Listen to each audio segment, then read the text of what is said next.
Siai, kisi Samoa, e pele oi le lo. O mai asi ka como molina ui funga. Ua e tai fufo I huta, malo e fua ua maua. Le atua ua whawheta I tele, ua sapaya whatua ele. Le lau sa saa o le whaiva. Le soifua leo ua matsaina, ua tini pa o le uto, malo tau sala. Ua e taifufo I huta, malo a fua ua maua. Le atua ua whawheta I tele, ua sapaya whatua ele. Le lau sa saa o le whaiva. Le soifua leo ua matsaina, ua tini pa o le uto, malo tau sala.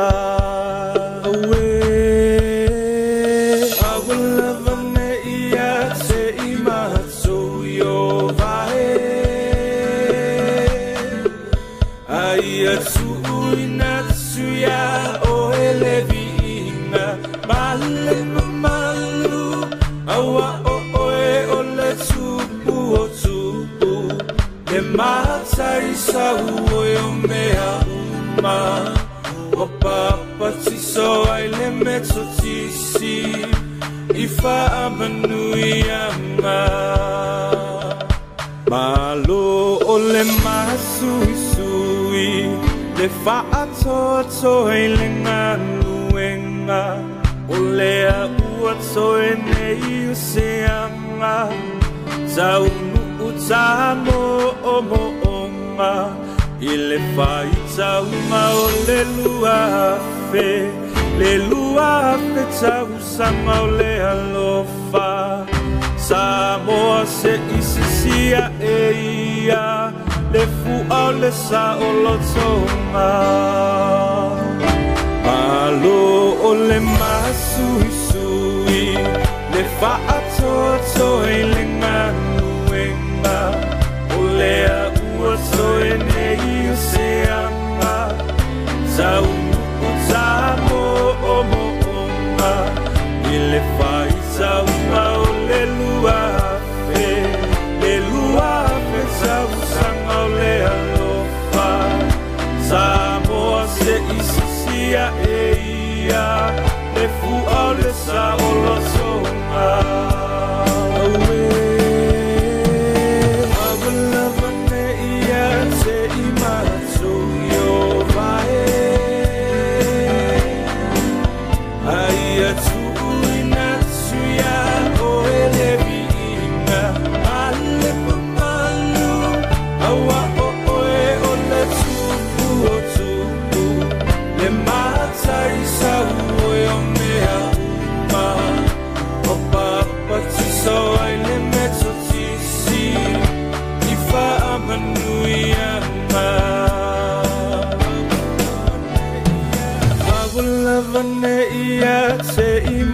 So yo vae Aia tu inatsuya o elevinga Male mamalu Awa o oe o le tupu o tupu Le matai sa ue o mea uma Wapapa tiso ai le meto tisi I wha manui anga.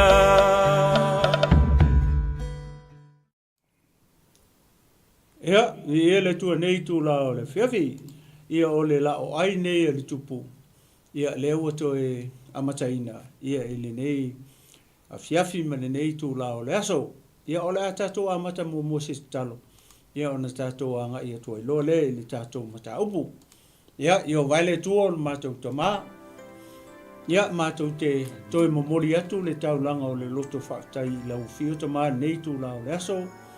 Mai lava le tawha wata, ma le nei aso a to se o mato lia nei fiafi lo mato tu e le uma lava lo mato fia whaftai i lau ftio a wasa e le tu la fo ina i mato sa e leo leo i mato sa e tausi i mato mai le tai au le tafa o ata se i au lia mai nei tu la o le fiafi ia fo ia tu pelevi inga i lau ftio no lo wanga le leima lo walo fatu no o mafuai ia matuavi ia oi nei tu la o le fiafi le ia lo mato tua ia o masauni fo i fasoa la upu nei fiafi ia o se ngaluenga e fai fua pe au noa ma lau fio le ala leo ia o mato e fasoso atu ai nei tu la o le fiafi tama ia mata pa ma vala au lia lau so soni ia anganga pa ia fio mai o le fiafi nei fetalai oi fa pena ona morio o ia lau savali lau upu mane nei mata upu ia ai fina ngalu ma loto lo nu mo tanga ta ai mai se lau e kalesia nei e fiafi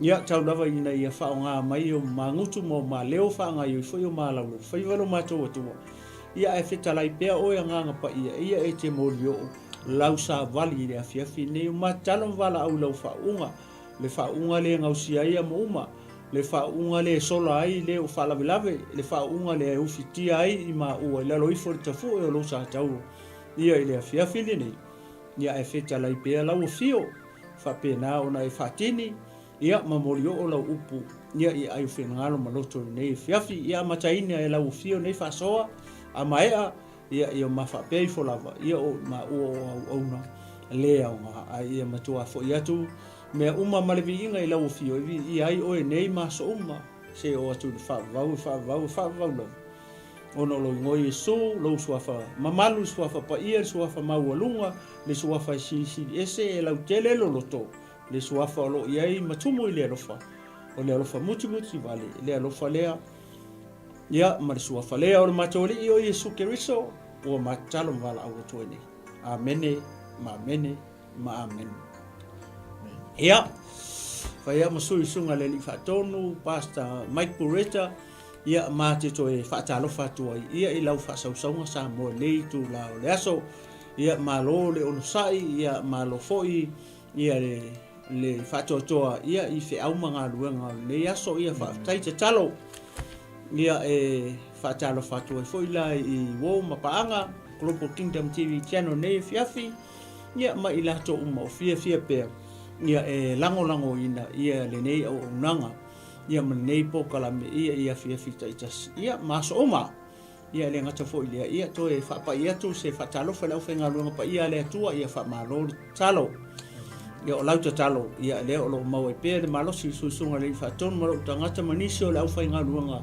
pa ia le tua o lo fa pe na ona auto va mai ia e fa pe na ia ona so tau au ia awa lava le folo ina ia o le upo le malo le tua ia malo so fu nei fiafi ia o le la o ai nei le tupu e pe ona masani ai ia o nei por kalame ia o pe a mase lua vai aso talu ona tau fia mai ia ona o nisi fo yo fuanga global ia e faftai le tua le to e mau nei ava noa ia e mfai e ona to e so atu ia le la o ai le tupu ia ile nei e fiafi ia pasta pe ise me te fia sau no ai pele ai ia o la ta nga isa o lo ta mata upu ma ta faso ma le nga fa lo ia mano faftai lo sumo to ina ele fangalo ina fo ia le lango malo se tatu sponsors nei bainga le fiafi ia ia le tua try tatu pa anga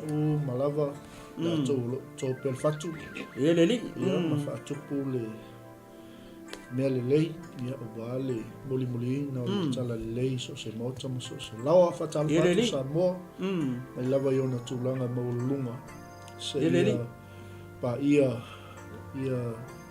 e o pito titi ia ele tua ma lo tawa ta il yaso ma lo fulinga loi ma lo te talo ia faftai lau tu tapo inga ia ma le fa lo le tinu ia faftai lau sunga i fatonu sunga pastor Mike ia ma sau no nga matongo fie fo nei tu la le so ele mana tu la ta ngai sau lo ta famalosi i nei fiafi ia o le tusi le ngata mai le ngata mai le ile lua tupu mata upo se furu fa lea e mate mai tau ari tusi le lena ngata mai ma fa soa pe a mane lua va yeso tarua ia le na tu ua se ia o mai le fiafini lea la o lea ma nga ia tu lo le lua le tupu lona mata upu e se furu ma le lima o le chapter lea e a foi le tolu se furu ma le valu ia onga verses le e tu tonu o le chapter a toa lea la o lea ma fia fa soa tuai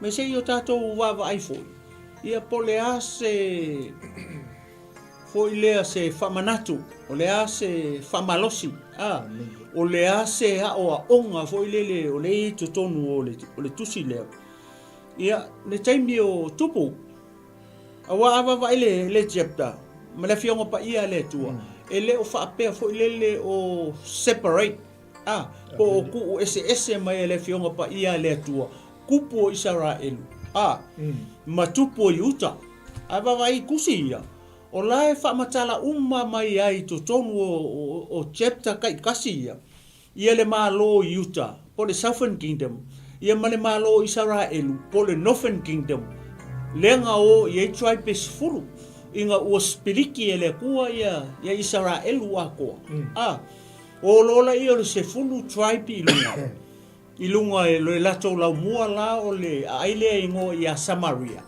ai lua la tribe inga sai lalo Southern Kingdom i Jerusalem ia o ila ava va ila ile foi le kuskusinga o le tuspa ia ele fa pe foi le ku ese mai tuspa ia o kupu ia o Sauta o Southern Kingdom a maka mai ai a Tavita sau ia Solomonga se fa solo mai se o ale kai minga fa cafe ai Southern Kingdom ia wa o le mele lenga o ia uma ia malo ia lua ia fa penga fo ila ia le Northern Kingdom o le Northern Kingdom la sa ka o Israel ai se lenga o ia tribe pesfulu o ila kola ia nenga o lunga pe le wa o le tuanga spiriki ele mafuanga a tonu le wa fa matala so o kunga kala o to sila fia le mafuanga nga lenga spiriki le tua ia longa ngu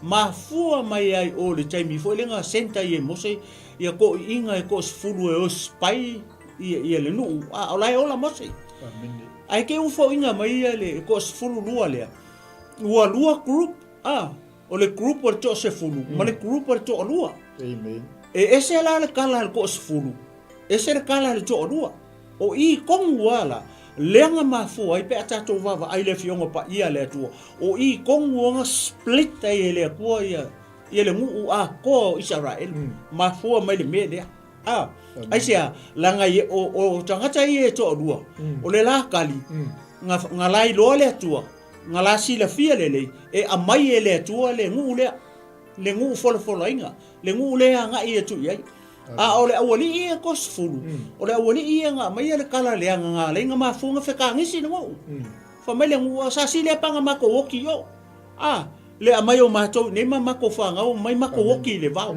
va ese tali e tangata o ingala le nga mafua ia nga kupulu me le nga mafua nga spiliki ele tua langa fai le tua le wali o ka le po mai sua ia fai ama o ru me le nga o le ko ke o ye le ai le ngu for lai ai mai sela I le mele fina ngalo le tua e ku uai longa sua fai fa va mana tua le ngu o le o mai male akola au le tua o ingala o le fia ku uai le akola au le o mai malako o inga fo I le wa fili ele tua e ku wai longa suafa e fa o inga kongu wa I le mele ta o Jerusalem o inga le nga fa ku o Solomonga le kali o ka vika le wa malman fa o makia le makale pe ilalo e fo ile e papelongia le malu mua ko fa ku fo malu longa lua ile taimi o seru papelu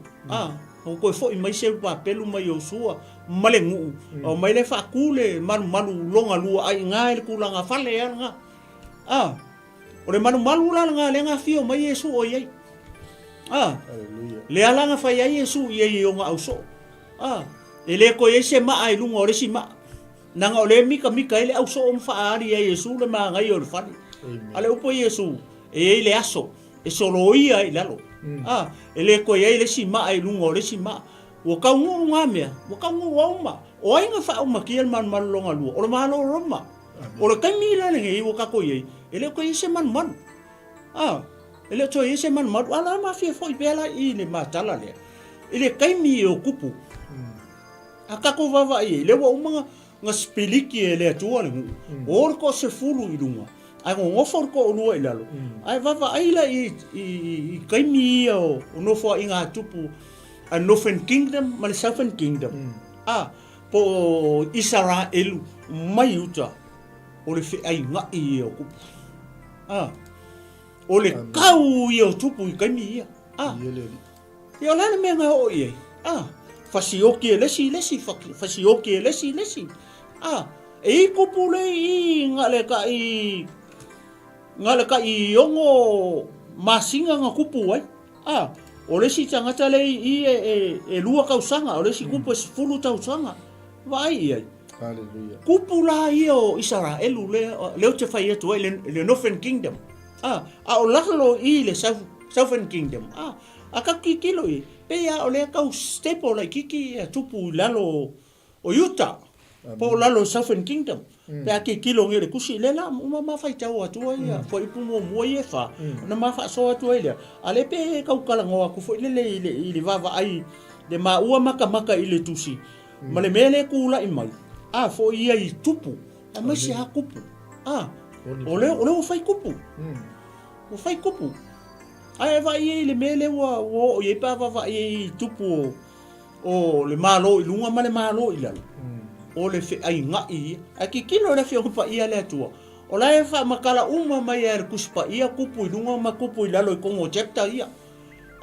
ele o ku e se ia le o sauce se kuskusinga la fe pa ia le tua ia o le page le o kupu Northern Kingdom mele le nga kupu ia o le page le o le Southern Kingdom o mea e nga kupu ia Jamie le ai fai kau e makua i strako ia fo ia lau fai tau se va ngar so songi mai le nga pa ia o le tua kau fa malama mai wa le mea nga le kupu ngi o le wo fa makala fa kasi mane no fo inga ale Northern Kingdom ma le Southern Kingdom i jepta ia le make fai tau atua ia ala ma anga le mele nga pa ia le tua nei fia le la ma fai tau atua ia fa upu ia fa ia mata tua ile ma fa so i le luar tupu lona mata upu e se fulu male lima la ma fi fai tau atua la fa upu mo ia fa ia mata tua ile ma fa so ia male nga fa lo nei fia fi pasta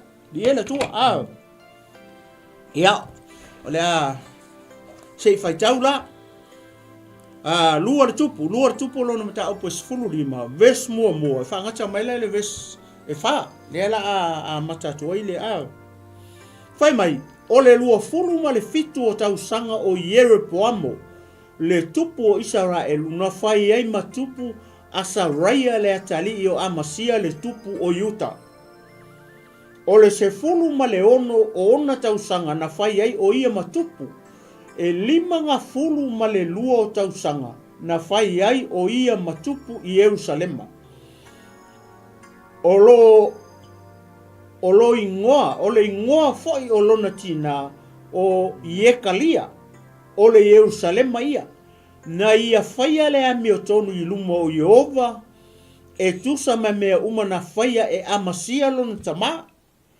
ona leia ave seina o mea maua na fai pea taulanga ele nuu ma fa mu mea manongi i mea maua lulunga ia se i fai kawakura ma le 5 fa mole na taia fo le tupu e Jehova ua avea ai ia ma le pela ua o lava i le aso na ia oti ai na fale e sea fo o ia a ua pule i o tama le atali o le tupu i le ainga ua na fa masino tangata o le nu ya le ala ua e fa longo ye o le mata mai fai mai o Yeroboamo o le lua fulu ma le fitu o tau sanga o Yeroboamo le tupu o Israel na fai ai matupu Asaraia le atali o amasia le tupu o Utah. Le alawa ka whaakasi umamaia ia le tupu o le Northern Kingdom ma le tupu o le Southern Kingdom. O le tupu i lunga i Samaria ma le tupu i lalo i Utah. Amen. O le tangata le ingo ia Jeroboamo. O le kupu mua leo Israel. Po le tupu mua lea. O le Northern Kingdom. Mana tua o le tangata lea. Lenga sae le pe feta o akia longa ofu. Ngalu aku i le konga vau e fekau i ma akia le pe feta o akia. O lai fai longa ofu foua. Ka ofi lo le pe feta o akia. Ka ngolo akia sae le ofu foua o kanga le. E ngo ia Jeroboamo. Fai atu lo le pe feta. Ka ngo e ave ma o sae nga ofu se fulu. Ai ku sae nga ofu e lua. Na umalo na tupu le mele na. Sola lo tangata le ai kupiko. Ai sea, le anga lawa lama e solo monga i tangata le. O Jeroboamo e fasioki. Wai loa e solo mona i le mele wa vai atu le mele wa i. Anga le oki a solo monga. Ele fo i meri tangata le ngo i Jeroboamo i Israel. O longa fo inga mai langa mangkua o le tangata le. E sau mai le tuai po pengi a minga. E tupunga mai. I le atali i o Iosefa. Le akali i la ikiki o Iosefa. E tupunga mai longa kamale. Kamalongo i a ne pata.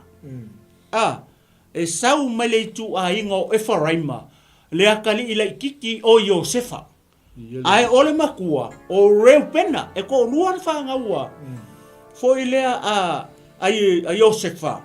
Ia le fafinge vai usu oi le finge ai kupito e ngoi a senati ole tribe la le ala kiki ole kaka le o Efraima mana tua nga fa manguia ele ko inga ele yoki le o Jakopo le nga ru ko Josefa e va ko fa manguia lang fa nga o fa longo ko inga la la ka nga oki vakulola ia faafasanga ia le upenga ma lima makua ko inga ai faafasanga ia kamala kiki le Efraima ma le lima nga vale ko inga wa makua wa makan kau fu fa sengur va ia ko inga ai vaku lumar ko inga ai kangor ko inga fa kisi yo ngorima ai vaku fa pa ia ko inga ai fa kisi yo ngorima runga i ko ula ia le lima ka makau ko inga ilunga le ulu Efraima ai ku le lima nga vale o ko ingo Jakopo i lunga le ulo mangase. Ia whakaki e ia nga mea. Ka ko mai pe i ni tangata le ingo ia Jeroboamo. O Jeroboamo la. E tupunga mai le tribe lea o Efraima. O le ngolo na tama, o le pata. Le anga o le ia i kong i. Ale wha mai. O le lua se furu ma le fiku o nga kausanga. Nga whai e la le tangata le ingo ia Asaraia. Le akali o Amasia. O awali e kupunga mai e Tavita. E kupunga mai e Tavita le awali. Sau ya kavika, sau ya Solomonga, sau ya Rehoboamo. Sau e lola i le awali o Amasia. Le alawa o mai lola i le taimi o Asaraia. Le fa ipuia na ma fai tau atu. Fa me lola ia. Ia, famai ole famai. Na fai ai matupu Asaraia. Le atali o Amasia.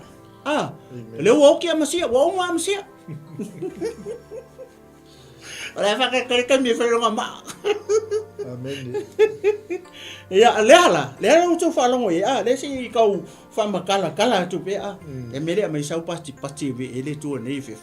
Si kau fai aku ia le fai fa masingo e kau fa masingo e kau fa makala kur kala fa masingo ole kau fa makala nga fa ya vai lei fa mai le ala wo fai matupu ia le tangata le o Asaraia le kali o Amasia e fai matupu la yuka ia longa winga le woki longa kama o Amasia ale fa mai ole se fulu ma le ono o ona tausanga na fai ai o ia matupu ele kiki kele pas e matua Jeroboamo matua lo tu patasi mai taimi le ia Le fai mai e lua fitu ia tausanga Europoam. E Al taimi lava letas na fai ai asaraia le tali o amasia. maku. Matupu o Utah i le se fulma le ono tausanga. E fia la kausanga maku ai ia. Ia, Ia le kupo Israel. Yerbom. sutas.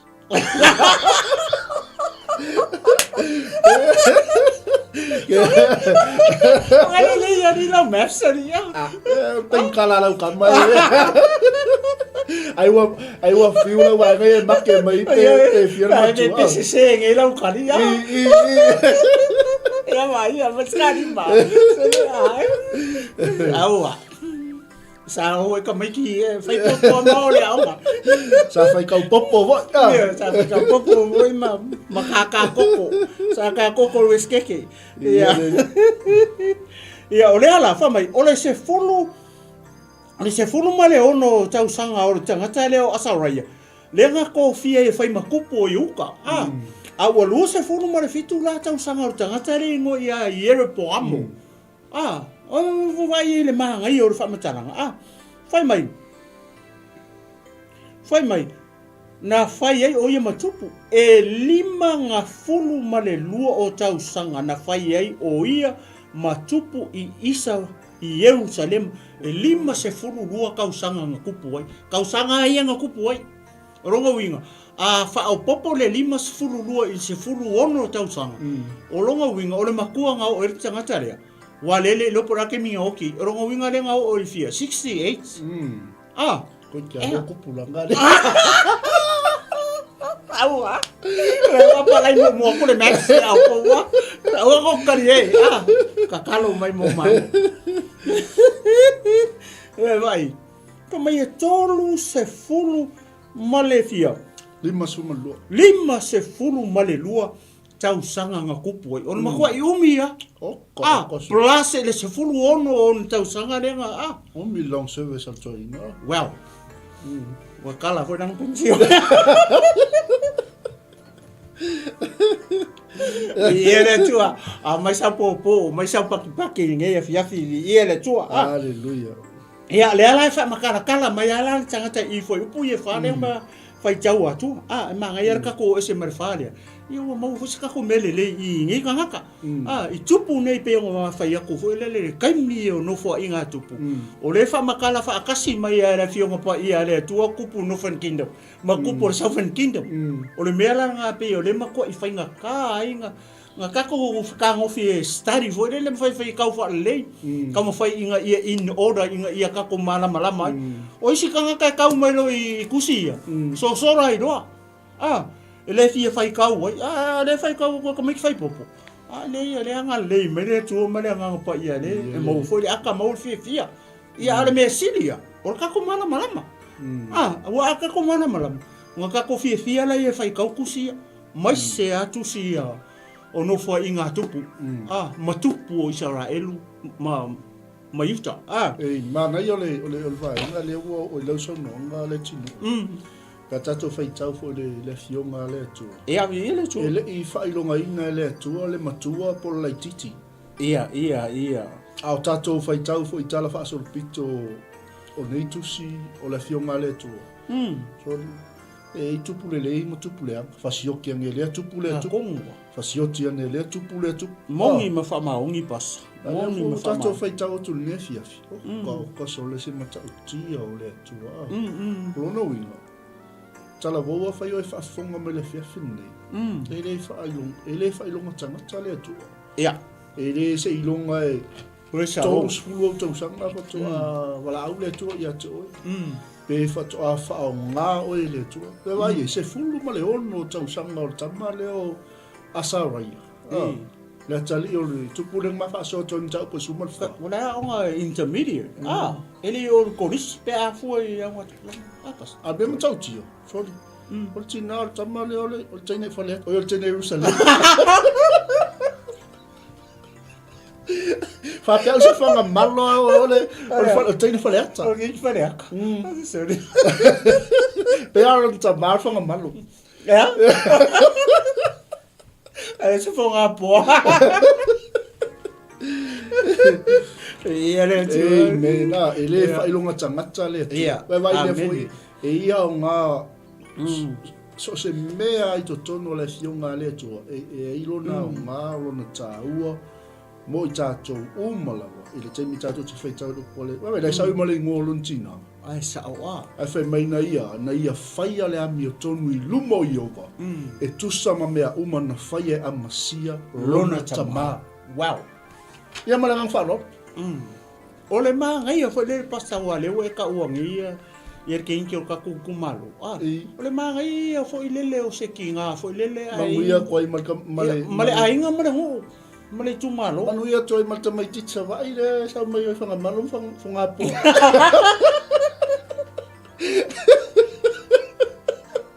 Manguia ke I whare aka. O le sao leo lau sangoa. Oi, ia le tua. Ia le tua nei fiafi. Ole tina ole tama. Ole Yerusalema. O kasinga me pe le foina sa no atu pasa. E se mana manga ia. Tai pe ole me foi le tinu. E le ise tangata soifua na whai e le atu e le iso nao ngā. Ia, vi ele tua. Vi ele tua. E vai le matau ti o tina o tama leo asari. Na ia whai ale ami o tonu I lumo I Iova e tusa ma mea umana whai e amasia lona tama. Aso. Ia, male ngā whalalo. Ia vi ele tua morning whamaon. Ia, te leo se awa onga. Le tupu e o alo ma whanau. Foi lele vava ai o mea sa whai e tua e leo koe whai e kamare. But e iai ala le mea le wha ale kongu le misi I. E manga ia. Ai le vaenga foi lea o le taimi o le nofo I ngā tupu o le kamau le kamare. Le foi langa whai e le kamare. Aleluia. Le foi o kei whai kawaku I. Le foi whai e le kamare. Kasi la ngā mea foi lea e. Ia. E soi fole tuanga ke wha masingoa ngā mea. A le ma ke fa so tu ama o e kusa mele mele family ele upo le tu. Amen. Ma vai fa le foi upo fa. Pe o ese le swinga le o family foi upo fa ele tama le. Fa mai. Ona le ave eseina o mea maula lunga. Na fai beta ulanga le nu. Ma fa amu mea manongi I mea mau walunga. O le mea la le fai ele kama le. Ngake le kaofia ama ko o ia le kupu. Amen. Ai akir kilo ile taimi o long kamao amasia. Nga fa pe foi kemi o long kama. Nga ia foi le ami o tonu. Ma mea uma I lumo I ova. Ale me fai amasia nga kaofia ka ngaka. Amen. Ile mea le o e kapua I lungo mea mau lunga mau lungo maunga ma. O le o I foi tupu. Ale ka un mea nga o le muli lua. Asia. Langa lawo I foi kupua ma fatangata. Ilungo mea mau lunga ma lalo la au lau lola. O ngala I o la tupu, ngala I o la ko atua. Alefa ai vai le fiong pa ia le tufa mai o ngā wo muli luai. Lala winga ngā mea wo muli luai. La wo I foi ile tupua. Ai ku le atua I ova lo la tu. Wa le ka unga. Le kai mea I foi kupua. Ma I foi fatangata. Fa mai lo le fiong pa ia le tua I le fenga inga kuai. O le mea ka o le mulu. Ai sea. Langa lewa ese le akua lewa I foi. A lewa ku I ova lo la tua tua. O le aka o lea. O le aka o le tamatane o le aka o le ri. O le ngu. O le aka pe o le aka o le ekalesia. Amen. Lewa wa ngasala mamuli lua I akua ia lewa I foi ia o akua le fai vai le sa vali fai lima le kankango fai maka le vai fai isu le songsongi fai kalinga le falongo fai nguku le kaukala. Amen. Ale wa ifo ye alo la tua ale ma sai feka lai mai o le ia sai ia tangata ia pero feka o pero feka o la tonga e fai ma fofonga o le tua. They are middlemen between the Israelites and Jehovah their God. Ai vai lá e le la wa ka mai I le media ele ma fai ele kamala ele me fai ele kamala ka hofi le ngu ma fa tonu le ngu sole ai se ku ya nga mea o ya nga mea Ale umi ia no fo io Ona mako I umi a pas. Soi mafanga no fuali. Ona mako I umi a ka ule 52 tausanga. Ele ai ma se mea ngong whaingonga kau fia ele mu me rea. Longa winga nga le I tupua, muli lulua, whaitaanga. Nanga tala le tuspa ia mai na whai pia ele nu taulanga mu. Ia, a whawhia whamui. Ma wha mu me manongi mea maululu. Ai ia, pe an sau noa le sunga ia le tino. Ele I ma whai la ele tupu le. A whainga le ma whai e whoi lea a masia. E lontama. That's the same thing. Le ngā le ma whai e whoi na mu I longa kaimi le ua kūlai mai as a king. Aua le umi o langa ngofo I. Ia tato whawaila I le unga. Longa I unga le waka umai lalo I le vesu whai. O lana mele woi. Wa taia siya. Na taia foi le tupu e ova. Ua avea ai ia ma le pela ua o lava I le aso na ia oti ai. Na fale e sea foi o ia. Koe vai lei. O le mea lale? Le mea lale mo le kupu. Le fai o long kiuke. Amen. Ke leo le pata le kupu o le fai. Le whaulinga mai I. Pale ngofo mawa ai ia. Iyo, ia ma fai ngā wāua lele o pe whingi ngā whāwhai. Wau ka mai o kai kosu furu. Pas, pere ai. Whai 5 lua longa winga pe tapo 5 lua.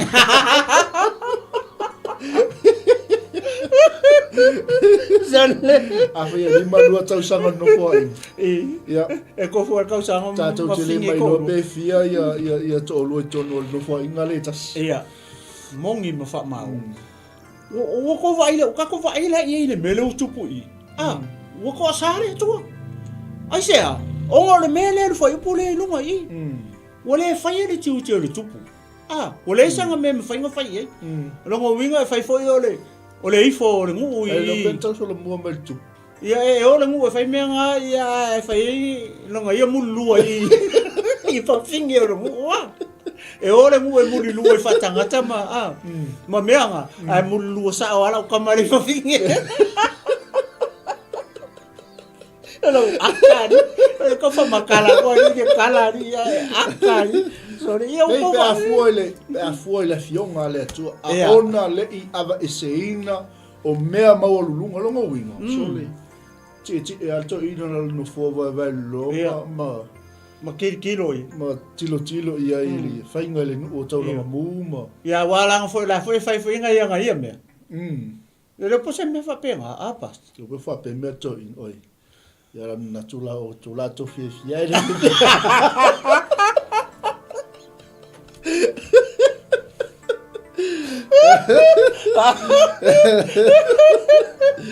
Aleluia. Ko ro o kupu ia marau. Mau kalari. Eu vou bater com o Sorry. Vai valer com o amigo, vai ser assim, né? Ui ala pe e longo mali el tatou. Fai tau mo tatou fai longo ko le.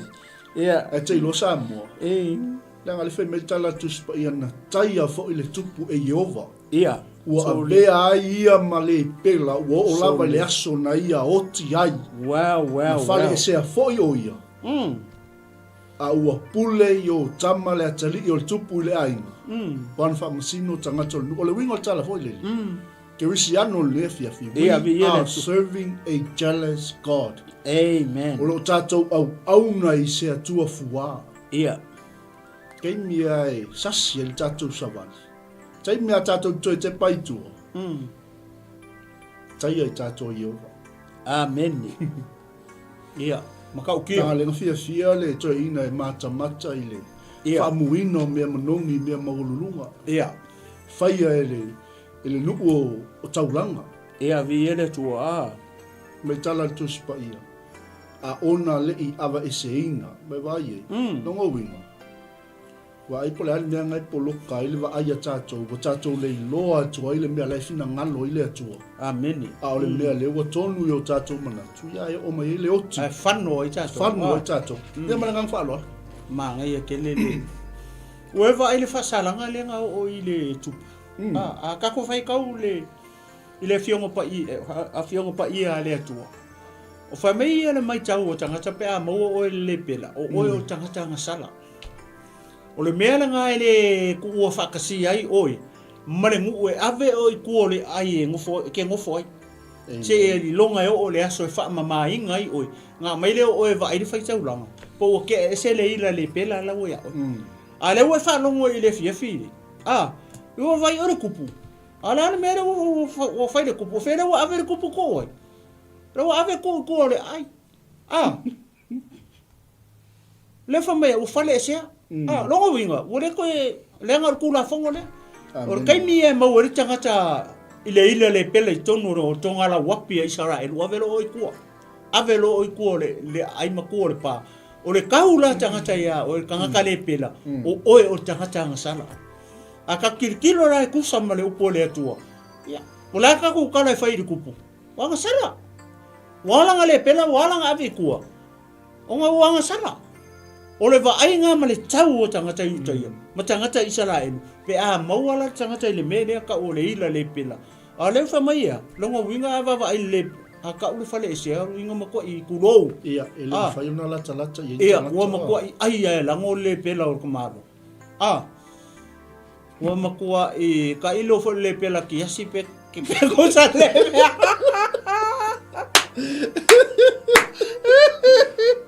Mana i o le mea lea, o le siata le a mai i mo tatou.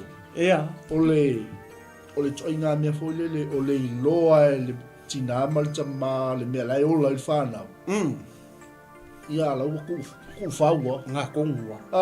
Ngā kongua. Whapenga umare merenga kupu. Ia. O le tiute le atupu e kong whai a ngofo mani ngofo. Ia. O ia le kupu le perfeka, o kupu le whaitaulanga. Kanga ka uma ia le au ngā fo lele i le atua. Wa o ia o le kupu. Ele ku whakasiara ngā rua ngā le kupu ma le perfeka.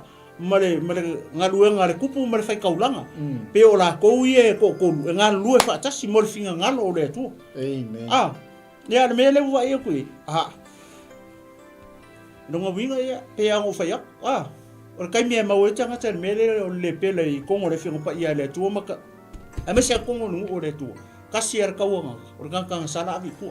E le koe ngofo, e le koe kua i kongo le kemi. Nge iso solo o le pela le kongo i. Ma le amio, ma le angasala le whai kongo i. Ua whamei e mau alo e le pela kasi a ka le kala kanka o tangata angasala. Pe o se whai longa lea. E loa le tangata ngasala i ngā kupulanga ma kaimi o le whianga inga tuwai. Ma kaimi o kupu. Pe o le mea le ma ke whamakala kua i. Ara ke lei o le o ngā moka kou uma. Ke leo le o ngā mota tou. Ia pe whaunga saungo aku pasta. Ia o se... O ngā mota tou uma mātua. Ka koiloa ma wawai i kou walo ma ka kou whanga o wola se o langa whapea. O le arka ko me fai. Kaung ka ko ka ura upu mo. Amen. Tauna fai loa i o tō wala ma ka ko whanga. E se le me le ke fai. E le o le me le fina ngalo le tua e. E kaunga la ko fai. Ia le tua pensi si vaenga le la ka faso solo i fai lalo. Ia le li. Ia, le loro fa mai. A ua pule i o tama. Le atali i o le tupu i le ainga. Ua na wha masino tangata o le nu. Ia, lea la ua oki. Lea la ua tupu, o ronga kari i la. Lea la ua o le ingola o le atali i o le kupu, o le kanka ingo ea i o tama. Ia. Lea la ua oki i longa ma, ia e kula i mai la i o tama.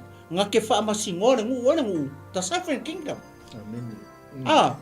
Ia lea whaso solo kua e lele i o whare kai mi o so mai no whan kingdom ia po whea la ko kupu. Po ala kou mea ngā whaine ngā kai mi kai pe o kai mi re kupu ere me le a mata mai i. Pa war kai mi re ka umere kupu no whan kingdom. Ngā kai mi re ngā ka umere tangata le ngō iai. Ngō iai i eru po amo. Amen. Lea makanga le vesu wan. Leo saulo i lalo i leo wha makala mai lola le tupo i uta. E se kako wawa ila e i o tama. Ia po le hafo isi hanga ia mea ngā whaire kai mingula i mai. Ia vi ele tua, mai sa popo vi ele tua, mai sa paki. Mai se taulanga pati vi ele tua nei fefi. Ia. Fa mai lola ia. Ua pule i o tama le atali o le tupu le ainga. Ua na wha masino tangata o le nu. Famela fo ipo ono o toi o mena na faia e asaraia ma me uma na ia faia e le tusia e le tusi o tala I nofo I ngā tupu o Utah. Va ai e.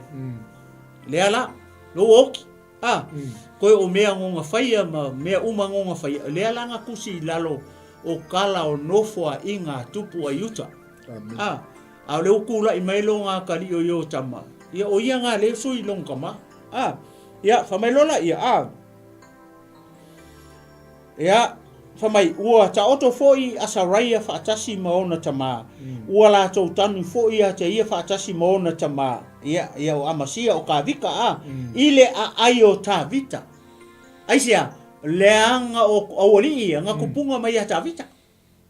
O le tribe leo yuka lenga ile kupo ta vita le kupunga mai le wali tangata ia. Le sa fai mola ko lalo Southern Kingdom. I lalo Jerusalem. Le wa mense mai ta vita I famai o toi o mea na fai e asaraia ma mea uma na ia fai ele tusia ele tusia o tala I nofo I ngā tupu o Utah. Le kau kale e Southern Kingdom. Mai ua ta oto fo I asaraia fa atasi maona tama. Ua la tau tanu fo I a te ia fa atasi maona tama. Ile a aio ta vita I whea Yerusalema. Ona solo wa ane ai lea o lona tali o yo tama e fai matupu. Ia lea lau kula I mailoi yo tama take over the position as a king. Langa leo oki longa kama o Asaraia. Ia o la faso solo pe lango. Famai o le tolu ngā fulu ma le valu o tau sanga o Asaraia le tupu o Utah. Na fai matupu Sakaria le atari o Yerusalemu ia Israelu I masina e ono I Samaria le lawa koe mense mai Amasia I le kaimi o lae ola Amasia mau mai le o toe mense mai le taimi o le nofoa inga Amasia ale yoki nga le koe mense mai I le foiupu le foi poetitu mai o valu o le tolu nga fulu ma le valu o tau sanga o Asaraia le tupu o Utah na fai matupu Sakaria le atali o Yerusalemu ia Israelu I masina e ono I Samaria le kangaka kongu ale waka umai le akali o tangata e ngo ia Yerusalemu o le Northern Kingdom le a makaka umai I le vesmo mua le ilunga le vesmo mua famai o le lua fulu ma le fitu o tau sanga o Yerusalemu o le kaimi ngā lenga kupu ai ai. Ia Asaraia le woki. Ia. I se furu wongo kausanga Asaraia ai kupu loa. Le mention mai kanka leo Yerusalemu. Le fa mai lu se furu fiku wongo kausanga. Ai kofi loa ia Asaraia. Fa ko se furu wongo kausanga. E fai matupu o Southern Kingdom. Ia. Po Utah. Ama kuala le woki le ukula I mai longa kadi. Ale woso mai le foi upule e valu. O le tolu ngā furu ma le valu o tau sanga o Asaraia. Le tupu o Utah. Na fai matupu Sakaria le atali o Yerusalemu. Yerusalemu la le ka umule mention mai lunga le amakanga. Le vesmo mua. Vi ia le tua. Mai sau pake vi ia le tua. Wali do sau no le tino. Lono winga. Ta koe kusila pinkala oi. Ia. Lono winga e lua se fulu lua ane ia tau sanga nofua inga Asaraia. Ai tupu lo tangata leo Sakaria. Ia. Mantua le fe me lima su lua tau sanga na fai ai matupu. Ai na amata mai se fulu ono na tau sanga. Ai sau fe poe valu fai mai. O le tolu nga fulu ma le valu o tau sanga o Asaraia le tupu o Utah. Na fai ai la tangata leo Sakaria le atali o Yerusalemu. Ia. Matupu o Israel I masina e ono I Samaria. Alonga winga woki foi langa o Yerusalemu. Ia, winga e lusu lua ane tau sanga le. Lewo long kama. O le nofo inga Asaraia. Maliu Yerusalemu. Ai fai ai lo Sakaria mtu. Anga le ngomasi. Ai ga leo. Mas é porque mas é popo ele é tu nem via. Pero la winga foi le passa o kusia. Ka kule ko anga fai kau foi le maka le kilo ye. So le o ia kulo sa mo. O ia ki kilo ko mo ko le fai kau ia. Mo ko I strako akale ka kalo ile ia mele file mu ka ke fai ka ua e ka kele loa o kale mala ia makako uma atonu fo le ma fa so atu ne fe file kusile ia ngai nga le ia tu le nganga le tu ia oi I lau fo fai ka uma e ki kilo ia ni fe pe a fai o ngai lau kuspa ia e ke kango follow up mele mele mate fa so aku ia ka ko va e fa gele ele o isi ato to ia mau o se fe so songi mele le nganga pa io le tu ia mau ia fo lele ma ke kufa ko ise me o le o so songi mai fo le nganga o le tu ia mau ma ke kufa ku mo ka ko ia e nga lele ia le nganga pa io le tu pe a fai o ngai lau kus ke kilo fai le o ia le mele ma ke kau mo fai ko ai a wala ngai mali ke le kus pe o fai ko e ngingi fa kasi mai ar kus pa ia kupo no fen kingdom ia ma kupo ia vai le o ki ale ko so mai ile vesle e sa no le no masin ia ale o ka mai ka usanga o ko le o ka mai ka usanga o foi o asaraia le ma mai tolu nga fulu ma e kolu valu nga ka usanga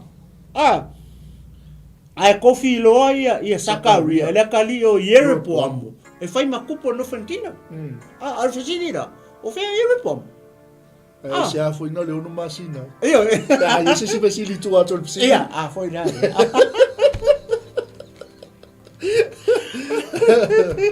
o I ka ke lo ai pa ke kilo I kami o kupu male au nga tupulanga ma me nga ko kupu I kingdom se elua ole mako a fe ai nga ia ole mako I kau o kangaka la me la nga kau kangaka e kau kangaka e kuranga le position ole kupu fi nga uma kangaka fi kupu langa se fulu tuai pe nga o luma ai va ai le wa nga ia nga o ia le afuala nga afuala nga I foi lele o lakka male nga o mai fa mai o ia ka fiola va I ka le o bia ko pe ia ka kongise o lai me fa nga wa nga ki kasi se ka nga ka tole pe po mo licho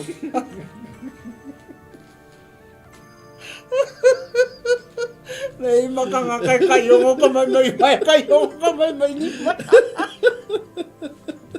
wa ngofo ala ko ma ko fa la iki da ko amen wa vai la le afu me le mo mo aki kilo foi le ngofo inga I lalo seven kingdom e pe fi de mo foi le mo ia pa ora kai mi nga pe ka unstable le ora kai mi ngo sipiliki ele tu le ia le mu nga le fi foi le ia solo mo ka ma fai la se me foi le e o sofa ia yerepo amo ia repo amo kom fai repo amo le kali o solo mo nga fo nga le attack yerepo amo ia mo solo mo ava mele kua to le ko ka mo uso ia o ko fore ara ko ka mo ko uso ka o fi le tu ia vai la ile mele ia o fo nga la ile tu o vai ile mele o ile malo Israel le nga I tuai PS4 ia lela pe o ma fai ka o fo nga le apas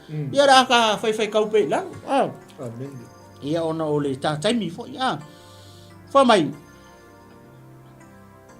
o le tonu fulu ma le valu o tau sanga o asaraia le tupo Utah na fai ai ma tupu Sakaria le tali o Yerepo amo ia Israel I masina e ono I Samaria ngale o masinga ngupo le kali o Yerepo amo le tangata le e ngo ia Sakaria ma ina ia faia le amio le anga ilumo Yehova fa pe ona faia e ona tama na le te a ese lava ia nga sala a Yerepo amo le atali o ne pata vai la nga sala ka le nga fai ka le o ngo ia Yerepo amo le kali le o ne pata le kupunga ma le tribe le o Efraima mga kuar kai minga spiriki e nga o lola I lunga o ia nga kupu ele menga kupu ele menga fai ri tangata le nga kangor kanga le fai le nga sala ma ko ile fia ya le tu le kanga le ngo ya Yerepo amo le kali one patanga kango fai ia ka mai povi rua ku le si ka mai povi o tan ai ku le si ka mai povi po pe teli e pe wangalo e kia uia e lua ka mai povi nga fai e tangata le ka mai povi au no voi kanga wala nga fai e tangata ia ka mai povi e lua inga ia o kanga kai kapua ia e musu ni tangata le o Yerusalemu e koe o mai kanga ka o tuapi e se fulu e mai Yerusalema ranga o Yerusalema le iman manu wa vai de mafau nge ia nge ke o mai tangata Yerusalema kapua ia I male koe fo ia kulunga Amen. Eman ko o lalo I Yerusalema le ine maru lenga ka penga mo tuapi uma o Israel o le kaimi maso tausaminga e o mai uma wherever you live le mele lenga fai e tangata leo Yerusalemu le kali I le o kakare ngo ia ne pata e kupunga mai le I le kali le kikinga o Josefa o Efraima wala ngai ko luar fanga wa e Josefa o Efraima Manase e makuala Manase ya Efraima ale meanga lenga fai e tangata le a kikino fala le famai ele I ku uara e ai e Sakaria ele ku ua Sakaria le mele le anga sala e po amo le tani o le pata le fo ufa wa ia le mele kai o pe o le mele nga kupu le kari o amasia o le ma fai o nga ka ofi ka nga ka male o lunga o ngo fo nga mawa lunga mai fo ya Fai tau langa ma fai me manongi ma lunga. Vi ia le tu. Moli lua ai ma ka itu ai ma. Ia nga fai taanga ai. Me umanga mpele suipi e. Olona winga. Rephrase le mele wo o le vai ngo tato tal no anga le fiafi. Ia. Samoa. Ia vi ele tu. A fiola umi tato. Alo ese male mi ole ama. Amen. Langa le mele lenga le ngo masinga nga soifu ai tanga tele Sakaria. Ngaku. Langa wo sa foi koi repeat le menga fai e lona tama. Ia, a foi Le pe le mele nga fai Asaraia le atali o amasia. Kukusa nei. Ia kukusa nei. Ia alo ese male anga. Ia. Le fiola Ia, a foi le. Le sa foi mau le no. Ia. Awo le fata u le no. Ia, a foi le. Ia afu nga le masinga. Pai. Wala kila le pela. Awai se bobo via le tua. Vai ase si mau se le pela ele tua nei fiafi. Ala vou ai fiola umi alo ese maleleanga. Ele pepelo le upo le tua. Vi ele tua. Ele o se tangata le tua e tala pelo i lona upu. Fa longo i lo tama, fa longo i lo tina, fa longo i lo faisea, fa longo i lo taitai. O va mareono masina. Ono tausanga. E o masina, ele o kausanga. Lei le winga tawai tala vou pa. Ia, vi ele tua. O va tu mareono masina, ono tausanga. Vi ele tua. Tulu ele tua lo tatou wola. Pea tatou sava vali ma le ami o tonu I luma o fofonga o Yehova. Vi ele tua. Ia ma le ngang whanau. Vi ele tua. Ia le ala ua whanau. Ia le le ale tino. Pe o le pe repeat e atali o tupu menga whai o latou tama. Aia. Kusa lei. Kusa lei mele nga kupu I lalo I le Southern Kingdom. Ia mana mele uka ko wa e kuye. Lenga kupu fo I lunga turau. Lenga kupu fo I lunga Northern Kingdom. O whanga o kupu. Praise the Lord. O whanga o kupu. Ia, lea laua whasosoro mai role I lalo Whai mai loa lea. Ua fo I o ia e sa luma. Lea tali o ia pese. Ua na fasi ia te ia I luma o le nuu. Ua fasi o ti fo ia te ia. O na whai ai lea o ia matupu o su ia I o ia. Ole Southern Kingdom. Lewa o I le kana. Amen. Yawa uma kwa lunga I oi. Le Northern Kingdom. Lea lau whamakala mai loa lalo. Lea I le tangata leo I poamo I malonga kali I leo o Sakaria. Leo whai masui. Ale sau. E kukusa leia. Le whai wonga whai mesa whai I poamo. O lea lau sau I. Ale wha mei ongo masing. Lea lau sau maresi ka ngaka le I. Leo oso maresi ka ngaka. O ele ngō tangata o sa luma. Lea lau sau sa luma. O sau o ia whaua le malo. O sa luma. O lea kari o ko inga ngai ngō ia pese. Le ia tonu I. Ke le pose whea ko inga rea ali. Yes, ali pat. ua na fasi ia te ia I lumo le nu, wai fasi I lumo le ngu. Ua fasi o te fo ia te ia, o na fai ai le o ia matupu, ua sui ai o ia. O le mea rea ngā rainga pūpūru whai ngā mālo le ria. Ngā le ongo a masinga. Ai sau warka kare sau a fasi oki I lumo o makaru. Ai whakoa ongo masinga. Mafua mai sea. Leanga leo muri ia. I mea rea ngā whai a longa ma. Yeru po amo le tari o ne pata. Ale wo kula I melonga kaliri kakalengo ia sakaria. Sau foi o mea kas. Ia le afu la lea. Nga le ongo ama sing solele ako sa kausanga so. Ai sau lo marchanga tale ngo ia saluma. Le atari o ia pesi. Le makausu e po fese ngo sau. Le wo sau afsi o ki lumor ngo. Luma makau tanga ton.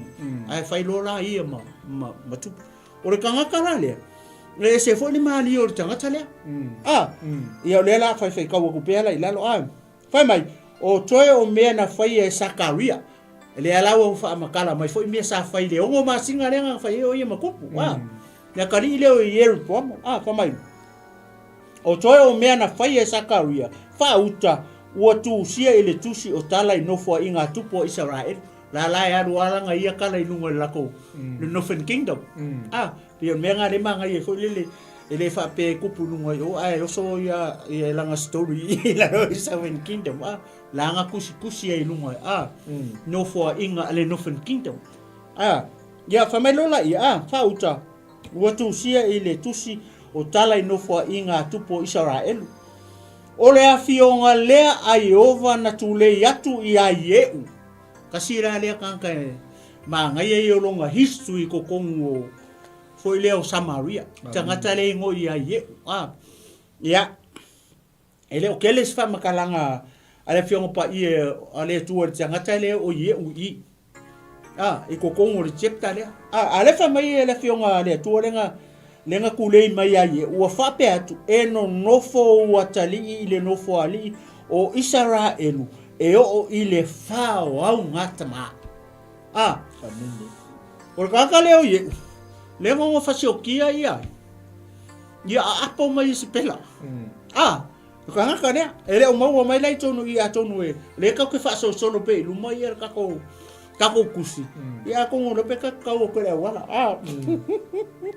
Mai lo dia. Ya, fa mai lo dia. E no nofo watali I nofo ingo Israelu le the Northern Kingdom. E o I le fa nga chama na fa apea lava ona taunu. Ya. Mimilo e se lo le kala ma I me dia.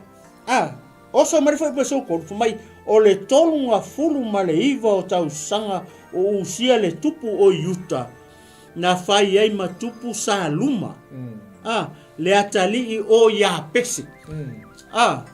Le ala wa ese foi la mele o so mai.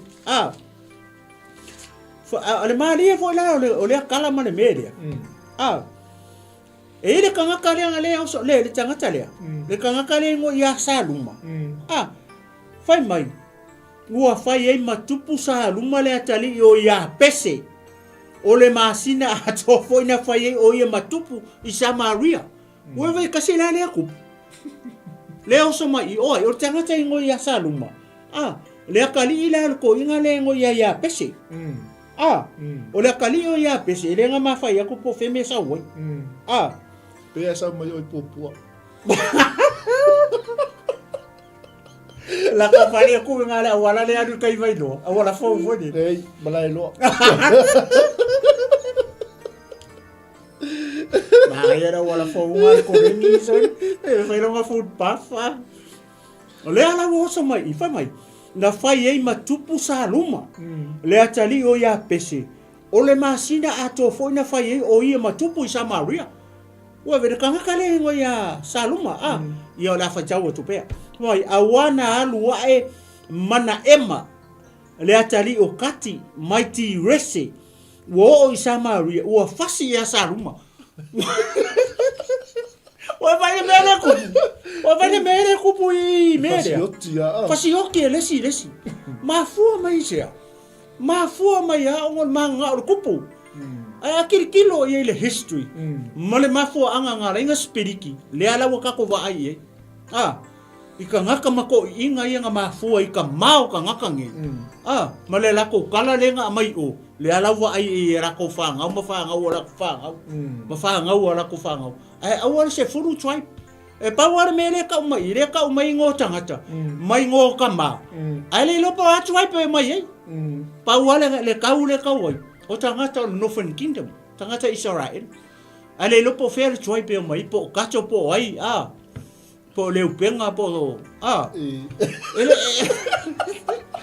I'm still confused. Ole mana ia ole tato fai tau male malama male. Yeah. Ole wingo le tala fo ile. Ele pongisai fofongo Yehova.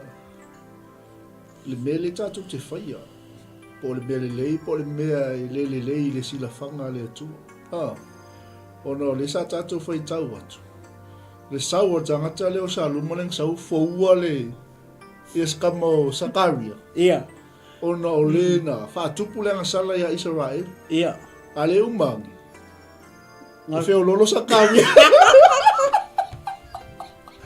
E feo lolo Sakaria. Kasi al masinga. E ongo masinga. Ai fasi fo ye les ya. A skama o sa rumo. So na kasi al masinga kaula. Ia, a foi la ba. O le winga la le tala. Teilo, a ole teimi te whaatupu ai le angsala, le leanga, le amio leanga. Wai le tala tu spa ia. E whainga ma foua e sa luma, le atari leo iapes. Ai fasi luma o le no. Ia. A leo a saule ni le koe fasi foi. Le ala o makwafe o lolo asa kawia e ono masi. E ongo masi. A leo nganga ele vangu nofo mai estamo sa luma. Kasi al masi ngana. Ai sa foi kakare fasi o. Ai sa foi malesito. Oi sorry. Sorry. Ese le matauti o le upo ale atua. Ia. So le kafe fi so. Wow. I ele tu. Ia o pasta por ase si me que ia la o alwaku pei. Ia. Ia lela. Lela o umas kamo sa ruma. Tasil masina. Ia, le kali o ia pese. Se lo foi langa ia me vale lenga fai ia. Ia Sakaria. Le kali o ia poamo. Lenga sa foi ia fasi oki e lumorongu. Ai fai ia makupu. O vene mene o so ele kupu. O so ele maso. Tu lo usava. Le o so ele sapelo. Ole e feo lolo le vese fai ngā mā lor te mine. Ia. Ele tai tātou i. Aua. Sorry. Te alo whaone i o ia me wha pēsi o tātou watumu. Amen. Sailinga o le pule. Sailinga le pule o suafa. Sailinga le pule i whanua ma ele. A ke kilo ele mele. Ke o le aka suenga o le sao. O le kupu. Le o sao fasi oki ia Sakaria la kali o ia pom. Ia salum. Le kali i leo ia pesi. A whako a ongo masinga o le ngofo inga skama Sakaria le kiki. A lea la o e vai le mele o kupu i. Le o whaima tupo Samaria. Ere kakale o salum. A lea la o ka umai whamaia. Lea la o saulo le tangata le. Lea la o saulo le tangata le o mana ena. O ti pesa. Mai la to umasai ai. Maona nu e a matai ti resa. A wana la to le tatala pui a te ia. O ia fasi ai. O ia ese mane makangau. Ele o kupu. Makau kia na mea tangata le. Nga whai whawhingi. I fea. I aile. Ile o. Makua o Samaria ele kupu. Aole aile o ti pese malonga akali o saruma. Lenga fai ele tangata le oka se makangao me nga fai ka. Ore makoi makanga. Fa mai ku lo sa mo malo fa fonga ngi fe. So kama fai ka mai ona fasi ai le e mana ena o ti pesa. Mai la to uma sai ai. Maona nua e a matai ti resa a wana la tau le tatala pui i a te ia. Fai mai lo le ia fai pule pe fiku ya o suru ongo o le. Ua ia fasi ai. Ua ia faati au I fa fine toto umasai ai. Well. Maka ukia le mele apas. Senga sala I nā matautia Maka ukia. Tu lo sa mo a kilo I kai lo I. Se kala va kai. Kau ke mafau fo lele yai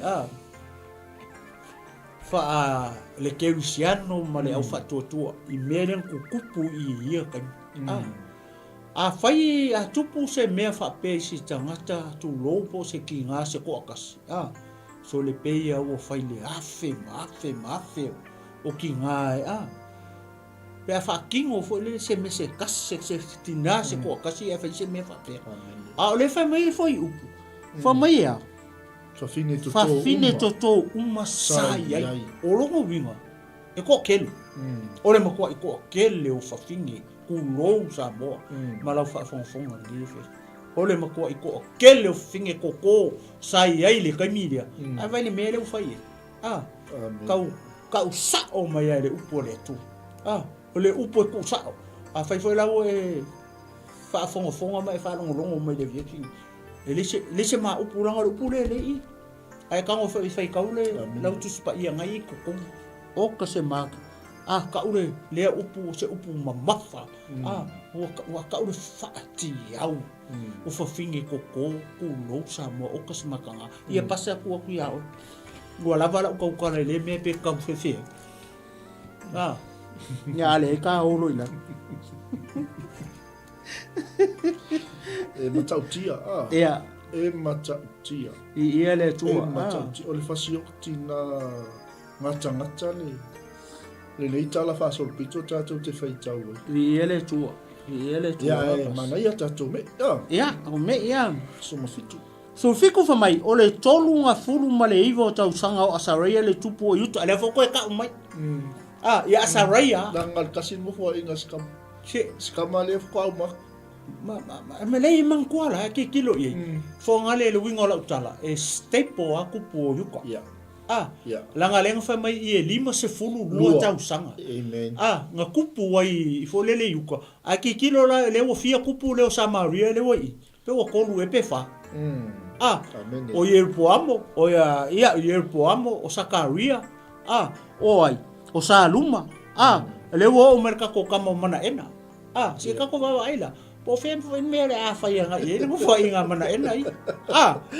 o le so I fua ia asaraia aka ko fua la le pidi o ka le fa me 5 lua ka sanga nga kupu ai ia asaraia longo wing o ko kongu o ko sanga ia nga kupu ai asaraia le kupu ai me ia ma ke kala ngoa ko ai le nga kupu ai me le ia Yerpoamo o Sakaria o Saluma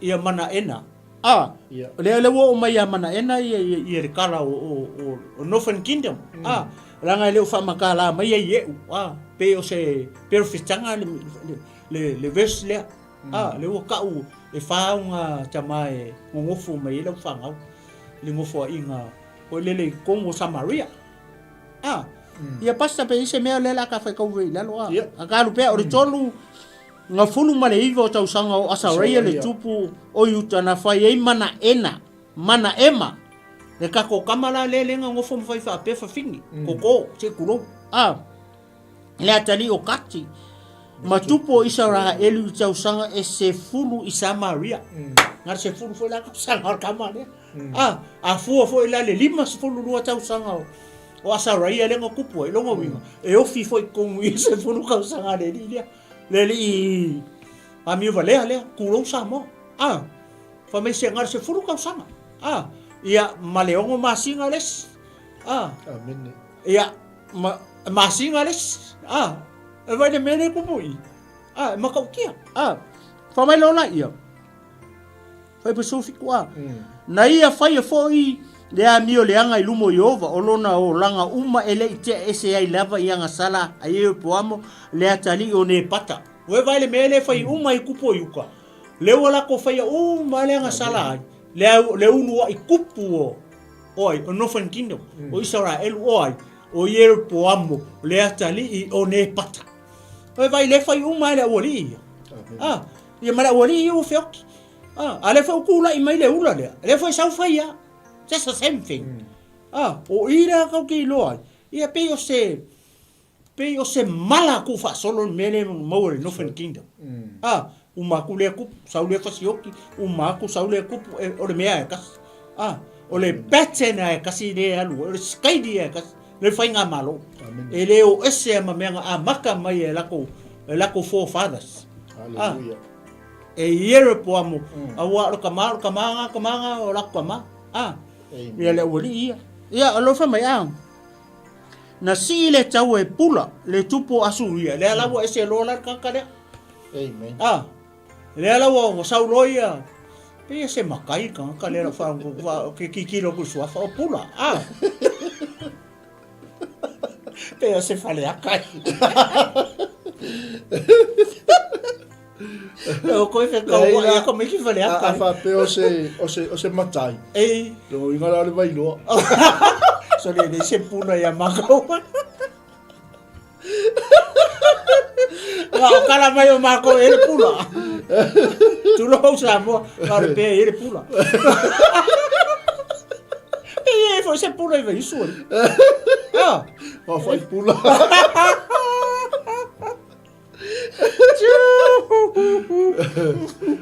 ele vai mai yang arofa ai le puka malo sis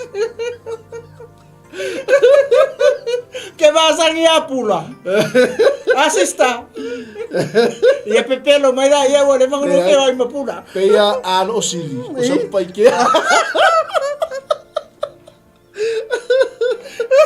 Ela ko pura fa mai ko finge le ka o mai ala puka o lo pepe lo ia o le vang no fe mai pula sabe taxi sa moya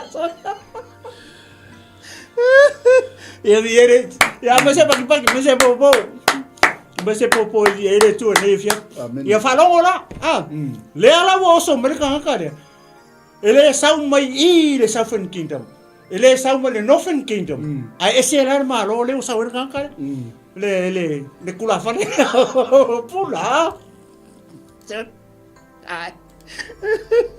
ia mai na si le tau e pula le tupu asuria i le nu a ua vatu e mana ema o taleni a rio e tasi le afe i a pula wow vale pala ai o pula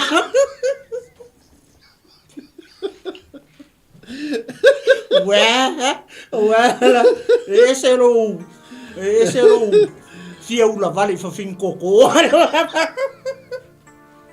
no me pala ai o fai o me fa si okia ia saluma ko e fai me maka ngai finge ko a le wa sau pulo a le wa sau e maka o ka si ke le o kupe so le wa sau ave ya pulo ma fo me sia o fe ya pulo le se le fia oki le fia oki ma fo me sia la ngai fia kupu wala o ia le kupu kai mi Samaria e vai ia nga kongo fiki o fai era fai kau pe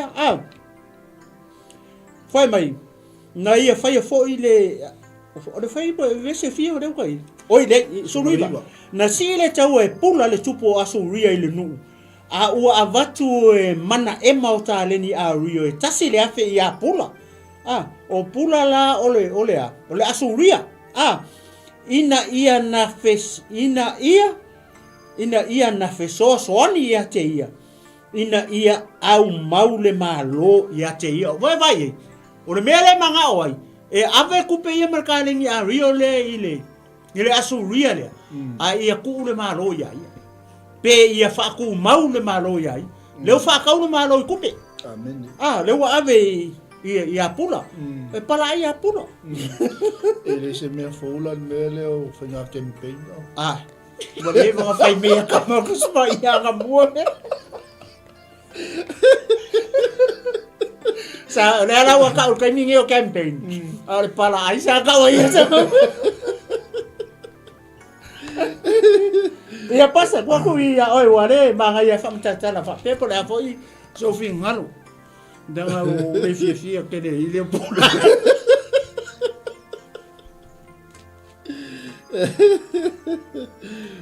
O ke le fia ya pula.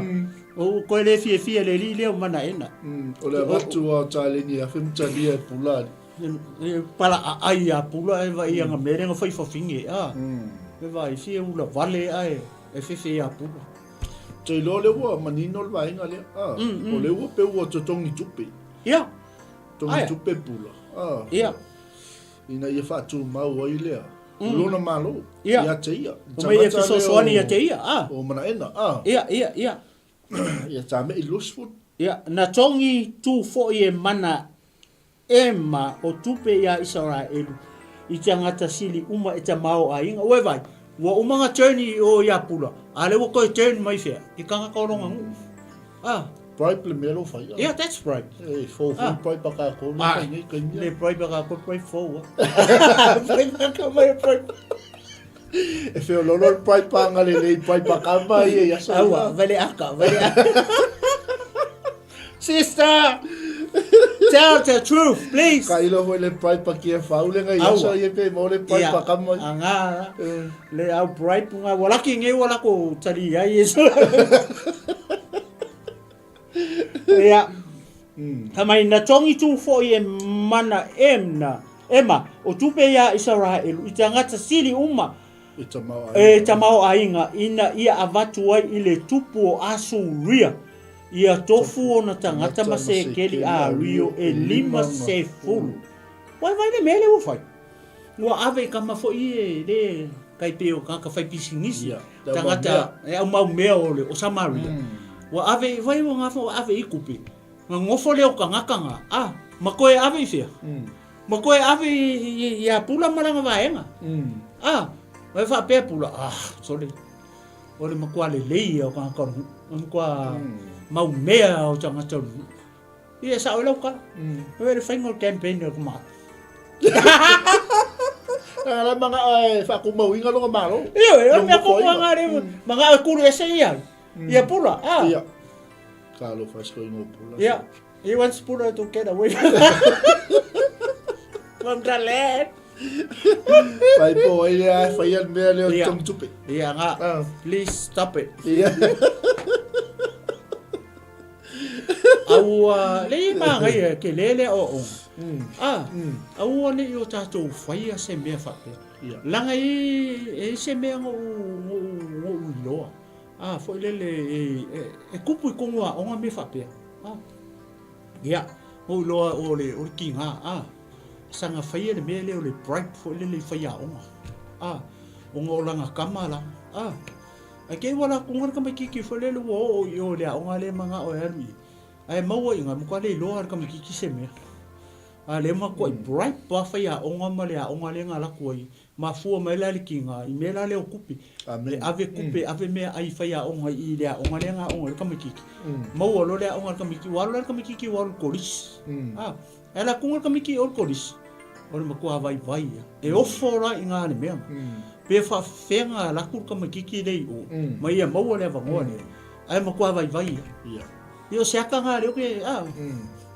ke le o mo ka ko uma matua a fai foi fa ia le kusia ko le lima o le manga i le upo le tu foi le o inga i ka ko uma a fai o le nga kupu ko le fa makala mai le upo le tu e kupu foi ke mi ka ke e kupu e le mu fai langa mong ia le upo le tu ia passa pe se me ko ia ka fa ka pina ia ta fa so le wa o tongi tu ia o tongi tu a ka kon ku ia o kon kupe ia fela na tongi tu foi mana ema o tupe ia Israelu i tangata sili uma e tamao ainga ina ia avatu ai i le tupu Asuria ue vai vai le fainga soli e 5 la ia se keli ario lenga ave yang kama mau mea kama mau lunga o Samaria au fe ave e koe ave o le kupo e ave hapula ale kauli ai le afisi le ngara ko mo pula i ka ko kamale o mana ema well ia ngala ia lela o fela ka ye o le Lotas. Lua kasi. Ona to o toe o mea na fai e mana ema. Ma mea umana ia fai. E lei tūsia ea i le tūsi o tala i nofua i ngā tupu o Israel. Amen. Ua ta auto foi mana ema whaatasi maona ta maa. Ona solo wa e ne ai lea o peka sia lo na tali e fai matupu. O le mea la le o kupu i. Kau ke le lope whawhenga oki le ula lea. Ah, pastor. E sao? O ka uma i mea ngā... Ele o ka ua mai mea ngā Ele o ka ua mai ipe whawhenga oki le ula lea. Ele o ta ua mai i tonu o le... A leo wha mai o ngā ka oko ai le o ia ua. Oki. A e solo a ia e lolonga ka li le ngoi a peka sia. Ia, e sui ia lona tama. A ka ngaka le sa ka mwha makala le mai pe whawhenga oki. Langa matua leanga. Leanga ngā mea ngā whai. E whai o mea ngā ia whai e le mu. Ia manga mea ia ngā whai i mga o ia ku mauru kupu iai. Male malo iai. Bribe. Fo i lele ia le tupu asu ia. Awongi i sau e kau pe whasioki ngā ia. Mau pena malo. Ale wo. Le lau solo e lo. Whamai. O le lima ngā furu o tausanga o asa reia le tupu i utana whai iai ma tupu. Peka sia le atari o mana ema Israel i Samaria e lua kausanga. Oe wa ai e mo whangau maalo a ka ngaka leanga whapea. Ala e tupu. Ale o larka ko amasia. Asaraya. E Asaraya. O le ono asko inga Asaraya so. A fika la i kausanga le whamai e lima lua kausanga ngā kupua. Ma kausanga ia ka ilua, ka i se fulu. Ia wa se fulu kausanga o le li, le wa oki. Le whamai anga le inga la wasenga ma Asaraya. E mo. Oh. Sorry. No, inga tupulanga le ma ngale. Ali ala yo la ngale.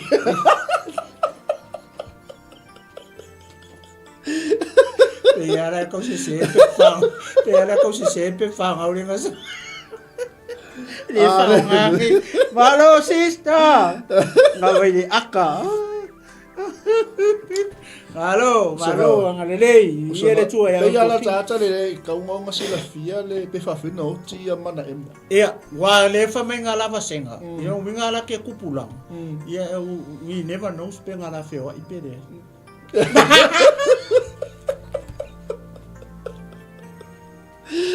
Sis, please tell the truth. O ia mau merekari ia. Fa umaro maka ko pokalami. O te rau fia le o te tangata leo mana ema langa mata leanga te lana mea. O leanga langa mea lenga whainga ki ngā ngai whawhinge. E whai o le leanga ngā mea. O anga mea i o whai i. Ale ua alu atu whire mua e roko tala.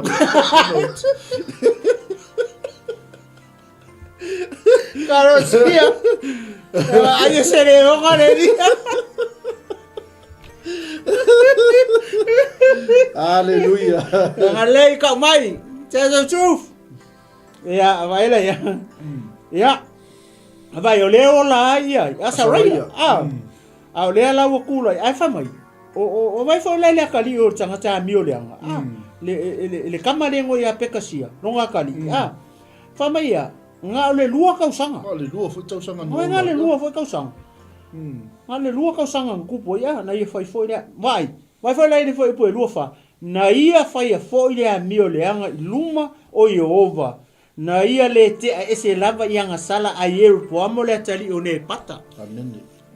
Oi. O la ko great fara. Le tangata le langa o la ko le kupunga mo mai i. Ai vai ele ku ua. For it's like a curse in the family. Yeah. Ele breaking all the curse. Ele breaking all the curse. Okay, no nga le nga ro fo. Kapo yang nga le nga breaking all curse. Ia le tua. Ia le tua. Fa mai lola ia. Lua lima a ua fo ua ia e peka le tali o remalia. O lana lava ave au. Wale mere o kupu I kongo le seko le o kupu I kongo le. O le ainga kupu matangata ia le lunga. O le malo o Samaria. Le ala o fo ua lo reskanka le ngoi a peka.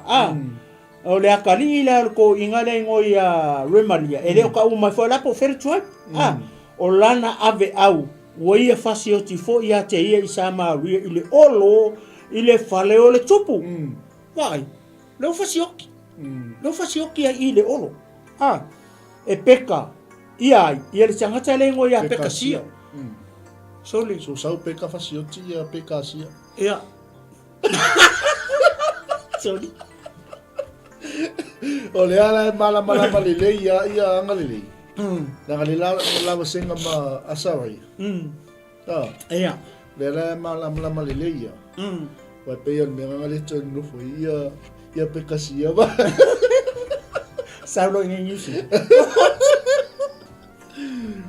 sole sau peka toi fo ia peka sia ia ale ngo fasioki ai fasioti fe sama really olo ile fale o tupu o ile atou ma ave kopa ma ari na ia te ia fo yo tangata kiliata e to lima nga fulu o ia fasioti lava ia te ia ona fai ai le o ia matupu o sui ai o ia we vai nga o manga kiri ia kopu ia nga luko sa ia nga luto sanga le o fasioki e peka ia peka sia amen ia matangata ia le la mai lalo le sai ia peka sia eu fasioki uma le lile ale ala wa fai lora ia matupu o toi o mena fai e peka sia a toma me uma na ia fai fa auto o tu sia le tusi o tala ino fa inga tupo Israel manga ia fai ngorkus nga uma ko le ia o so mai fa makala are kuskala ele ku sia ia me uma nga fai le kaini o peka sia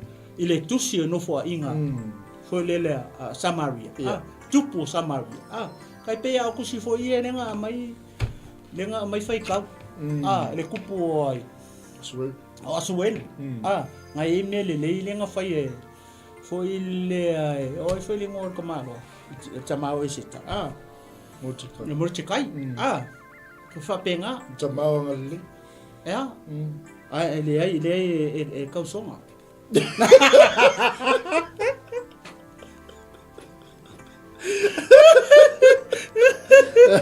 Halo sister, mari aka oi.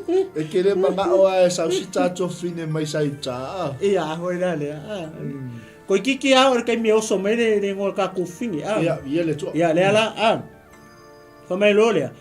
O le lima nga fulu ma le lua o tau sanga o Asara, le tupu o Yuta. Na fai e matupu peka. Vai le ala e ola sko inga o Asara. Le ola le kupo o Sayuta. Ai vai le o fia kupu le oi. Oko so. O le mo ko ikele nga ngala fulu. Io. Paka na kai. Ale anga o la ko me e fai. O fe ka wa e vo le. Fasioki lesi. Fasioki lesi. Olha, orang manga or kupu. Ia vai kasi masingo lesi, ongo masingo lesi. Ia vai. Le o ale maku o fio maku le o ia ka ko. Wo lima lua. O le lima nga fulu male lua tau sanga asa rai. Le tupo ito. Na fai matupu peka le tari ora malia Israel. Samaria tau sanga lua fulu. Wa umila le ngo fa inga le ulo le. Ia. Ai faulinga mai. Le por ke mi le lima lua tau sanga ia nga umai fo malengo fo inga Asara i Utah. Por Southern Kingdom. Ia la fai ka pe. Na ia fai fo le mi le anga i lumo yo va na ia le te ese lava ia nga sala ai e po amo le tali one pato. O le na fa tupu le anga sala ia Israel. Vai, le fo ia fai Okay, lo si. Okay, lo si fonga peka. O le fai ai. E kanga ka mo le fo fai le kupu le. Le menga amaka ai. Le menga amaka mai po amo. Ia. Fai mai ai kupu ngile a mi o le mo le sala le. Pe aka kikilo pe se curse. Mai folinga mai fo le o le pattern. O le menga fai le si kupu. Sa fo le si kupu o le menga kas. Sa fo le si kupu o le menga kas. Lan mele ka mai o menga fai ai e po amo le kali o ne pata o ia nga ia fa kupu le nga sala i ko kongo Israel le ala o sau le kupu wa ku sau le kupu ai mai o menga kas ia ale o la sko inga le le kupu i lo Southern Kingdom ia le tu ia la fa solo pe o le no fo inga peka le tupo Israel na sau wai o le ngor ko malo Kilila pilesa. Tikila pilesa. ia le tupu o asuria ua na fau fo I yono ma apela ma pete maka ma ya noa ma katesa ma sora ma kiliata ma kalilaia o le nuu uma o na fatali ua na faatafea ina I le atou I asuria ma yala mele wo ia na mele wo we vai la mo mo le kau le kau ma le fasio kangaka ma le misa ma me le ala wa saulo le wa kau sa o mai ale ngore kupo o asuria ameni le nga sau ave ma le wali fa tanga tau tau e lo ko ko mo e kusa ma le upo le tu o I kongua le nga ave tribe se fulu vole le Northern Kingdom le sai nunga I Samaru la e o ma le kaimingi e le lo po fe mea la ia le kaimira aki kiro vole le wasau le ka usa o ma le ngor ka malo Tikila pilesa ia kusi vale la lo fisiri la ilo e chefa ia la ga nga lo foi tafia o ye mo ngo ma ale nga o la iki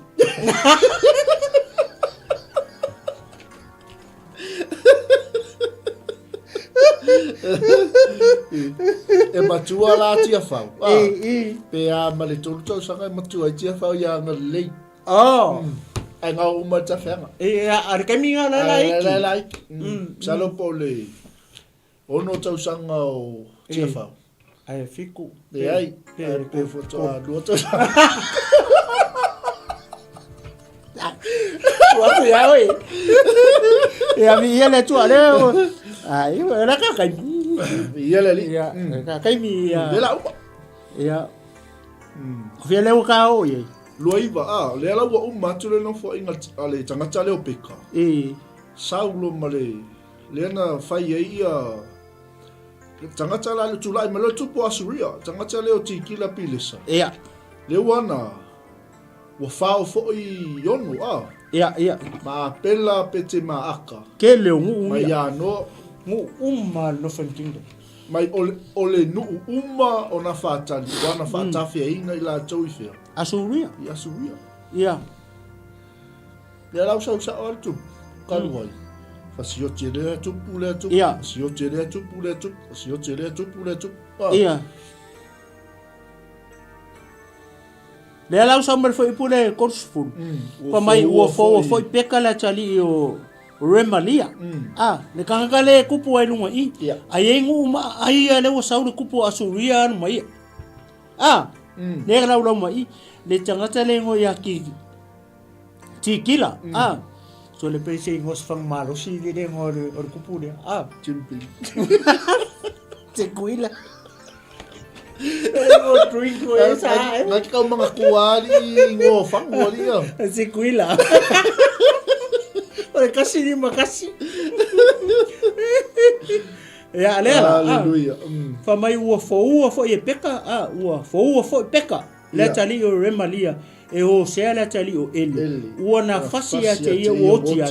Ona fai ai le o ia matupu o su ya I o ia. Ile lua fulu o tau sanga I o tamale atali I o usia. Wewela le fuka aoso mai ngo kupo o yuka I. Ia, soli, o toi o mea na fai peka a toma mea uma na ia fai. Fa au to ua tu usia ile tusi o tala ino fua inga tupu o Isara e le foi la woki peka.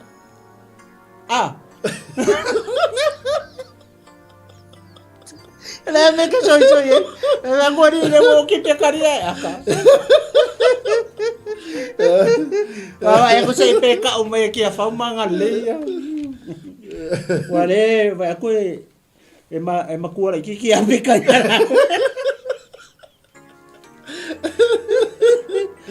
O le lua o tau sanga o peka le atari o remali le tupu o Israel.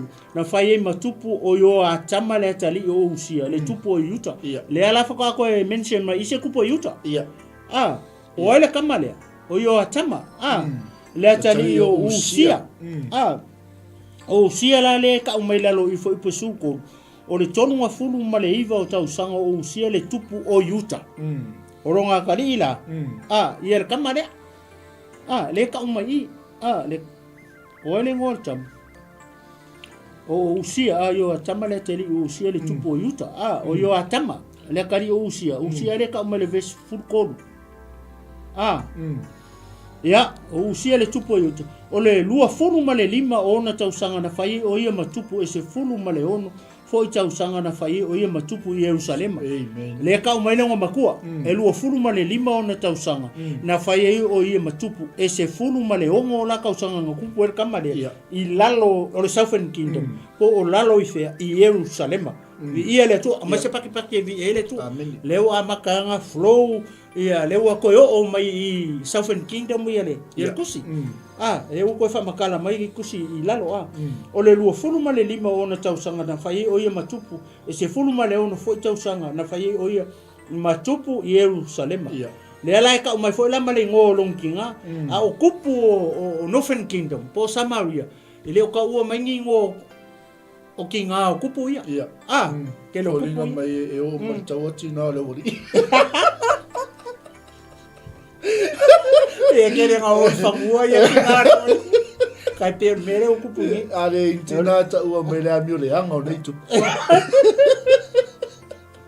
ai na tupu le ia ta o mai o la tu tina nga konga pa mai o le ngo foi o lona tina o ye rusa le afa fine o satoka le ala wa makanga apia mai ngo kamai pa mai na ia faia fo ile ami o tonu i luma o Jehova na ia faia e tusa ma me uma na faia e usia lona tama good boy o tama amen ia mama masio kinga silo makua o ferengo silo makua le kamai i Jerusa ia langa le ngoanga sa ele pule Jerusalem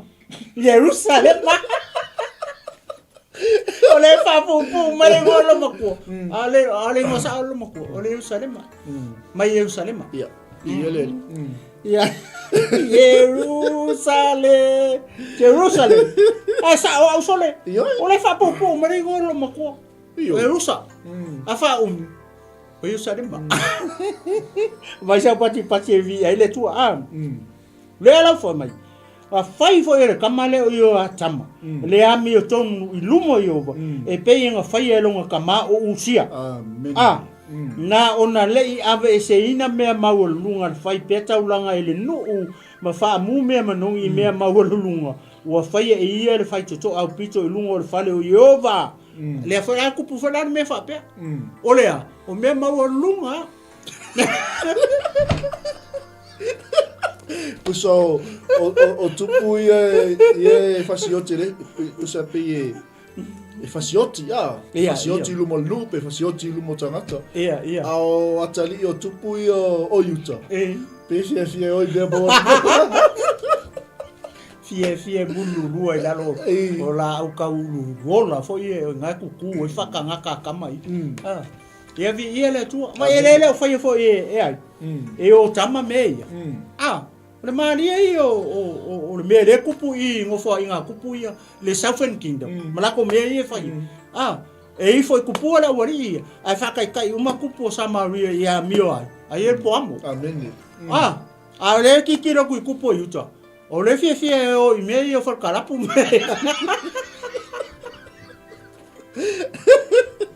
ole mela mali e foi ku ya le tino ia me wo ia faia le fai toto au pito lunga o le fale o yo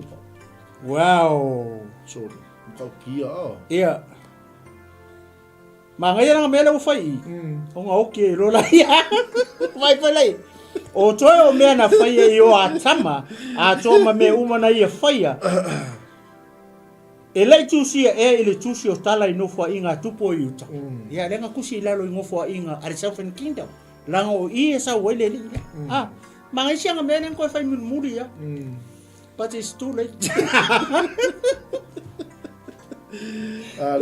ona poia na amatai e Jehova ona awina mai o resina le tupo o suria le alawa makalonga mai lewa oso maile o resina a toma peka le tali o remalia e si taua i ai yuta o le ala fa ko o mai ase mea ka o se kaua ile chapter le i lalo sia ile Southern Kingdom le fa ko a pia mai ale o se mea i a wa leva nga fo lunga yo e la kire lui fo ke le se lengi la se le penka ala wali nga le nga fo ma bribe pa le wali nga le ko fo a le ala wo fo ringa mai le wali o le nga saudi tanga ta le o ti kila pi le sa alu markele o mu ia a le ala wo le fa sanga lunga a le ala fa sanga mo le laro le Southern Kingdom le pe o fo ipule ya le fa mai ai vai foi la ir foi mai ona po ia na amatai e Yehova oi nga maka e maka sisi nga maka Yehova ola na mele u fa Yehova fa mai o ia auina mai o resina le tupu o suria oi nga mai o Yehova ole akua amen ma ngai akele mele o ye ele fa o so se si kupo suri e sa ole akua nga winga mai I lalo I ile Southern Kingdom a toma peka le atali o remali e si taua ia yuka oi ka ngaka i o si ka o mai Southern Kingdom ole kupo ai o suria including the foi kupo Samaria le o mai fa kasi le kupo Samaria ma le kupo suria le ara o mai ngai lalo sa oi ka penga le tu ia vi ele tu nei fia oi o uma amen ya ole mana ia le mele o fai tato fa so ne fia ele lilo se me silfanga yuva ele ma o tupu ia a Utah ai nga fana nau mai au lato watali e repeat ia lato fanau well le ang sala na fa tupu ele tupu male tupu nga tupulanga nga tupulanga pe la mele tato te fai tau le fia fini pe yo tupu Utah pe fia o I me mo lunga au tupu Samaria fia fa sioti ele siles male si mea te alae maintain la ko le nga sala la ko great grandfather amen ele o ese le curse it's a curse le o makulea nga kupulanga makule kupu male kupu asa fo le se ko kula me sakin sa we faia la ngale family ku spaia wale ku wala ko faia me nga faia e po amo le tali o ne pata ngai amakale nga sale kungu Israel por Northern Kingdom hallelujah o makule kupu sa faia same pattern ai le Southern Kingdom kikilo ele me fainga makule kupu ele me fainga vai se me maulunga le fainga ofika ka le oi e ka po I me maulunga ma o muli lua I me ia la ko kupu ma na to fatangata le se o mai I kamale se o mai I tangata le yo tama o vai se me ia ku kupu I kingdom si e lua kikilo koi o le mele fai mai kau sanga fia lai fai me fai I Utah o fia kau sanga lai fai amen ale la wo fai ui ia le chapter ale la wo sent mai lo le ku ia le kupo suria ma le tupo Samaria e mai attack la ia Utah lalo Jerusalem po Southern Kingdom ia le tu ia pasta ia ola le fai pule fa mai o ta auto fo io tama fatasi maona tama o tanu mi foi fatasi maona tama ile ayo ta vita lona tama ona solo wa iane ai le o asa lona tali e fai matupu ia olga amen ala melen ku ngale me fai foi ngon ka fia le o kanga kai lungo me ma lunga se ka ko va ila la ngale o ma check po le afo me asa ia le la fai pe continue ai le pattern ya ma le lifestyle ya ile kai mi ola ngai ngo fa inga ku pupele ai ia vi ele tu ia ma le nga fa lo ma lo le sai ma lo tapu ai nei yaso tuna pasta boy fisanga famtala ya le wang fa ngata mai ile tatu polo kalame matango fie nei fifiketu ia fa manuia tu le tua ia I lo wanga nei fia ia ma lo fa lo ia ma le nga fa lo pasta hallelujah ia mo le atu le nga fa tele la tatu ai ngali vai ngole fiafi ia le tua iso o se vai pano le nei kelope o ia le tua risalo no pia iai mai au mau ai o anga ia tua ile tala inga le ia fiafi. Ele o se poto stangata po o se ata mai o stangata a o le whaalangolango i le ngā luenga mai a le ngā pa ia. Ia e nati wha atoa atu ia te oe le a fionga i ova i lau loto ma lau fina ngalo. Paule tala le lau nei wha aftai le wha awano ino lo tau taimi.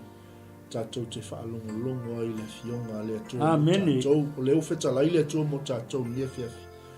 Ia awane i o tātou whaatupuina le anga sala. Tai pēla o mea i an tātou whaalongo ai. Ma vai atu le atupu whanau ma le atalii e whaawau e latou whanau le anga sala. Le whaatupuina o le anga sala. Whapena fo i le vao tupu i Samaria.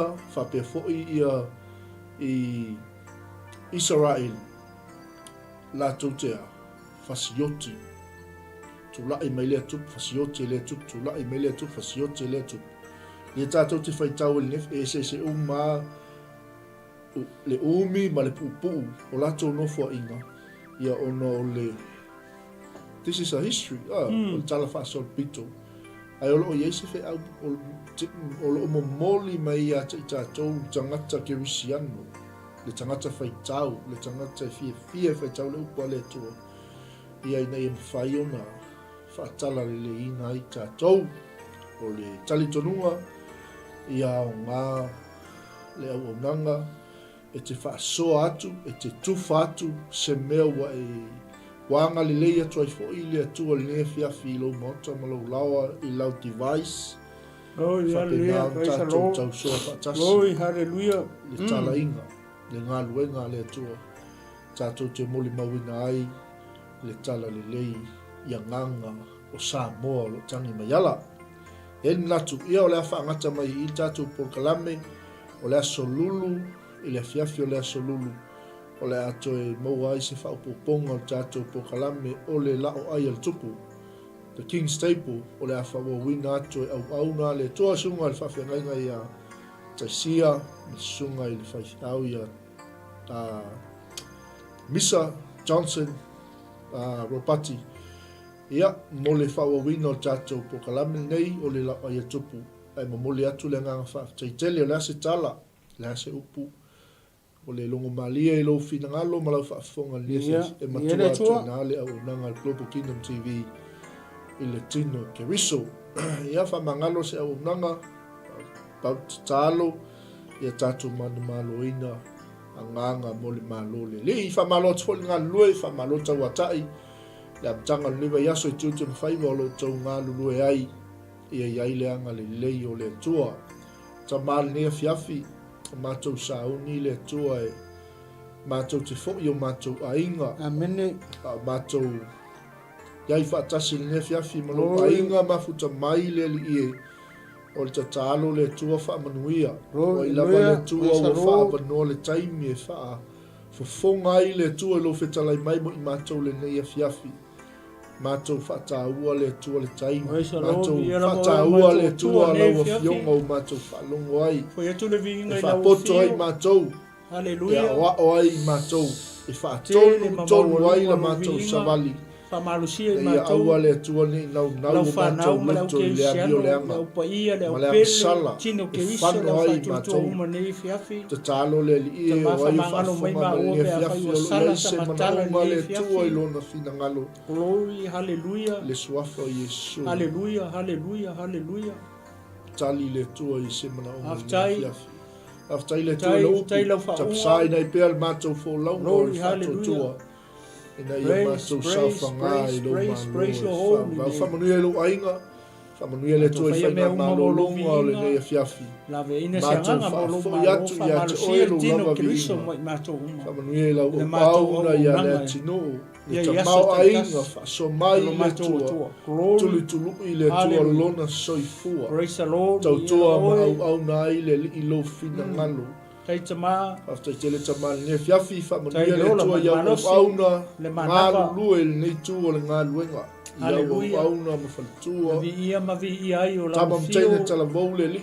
se matou au unanga matou te moli mau whaatasi le tau tamali ua le lava whaamanuia whaatoa lo wanganga pa ia nei fia whaamanuia le tua ai o fina ngalo maloto o tangata malonu ua mese pa ia o lau e kale si wala atu le matou tupu sili o Yesu Keriso yes wala tua il matou talo a mene ma mene and salo sa mole atu pele mai atu nei sunga le toina ia le tunu malo fulu Lord, ma te whaatofa atu nge fiafi le suafa au le lei o Yesu soifua ma ia manuia.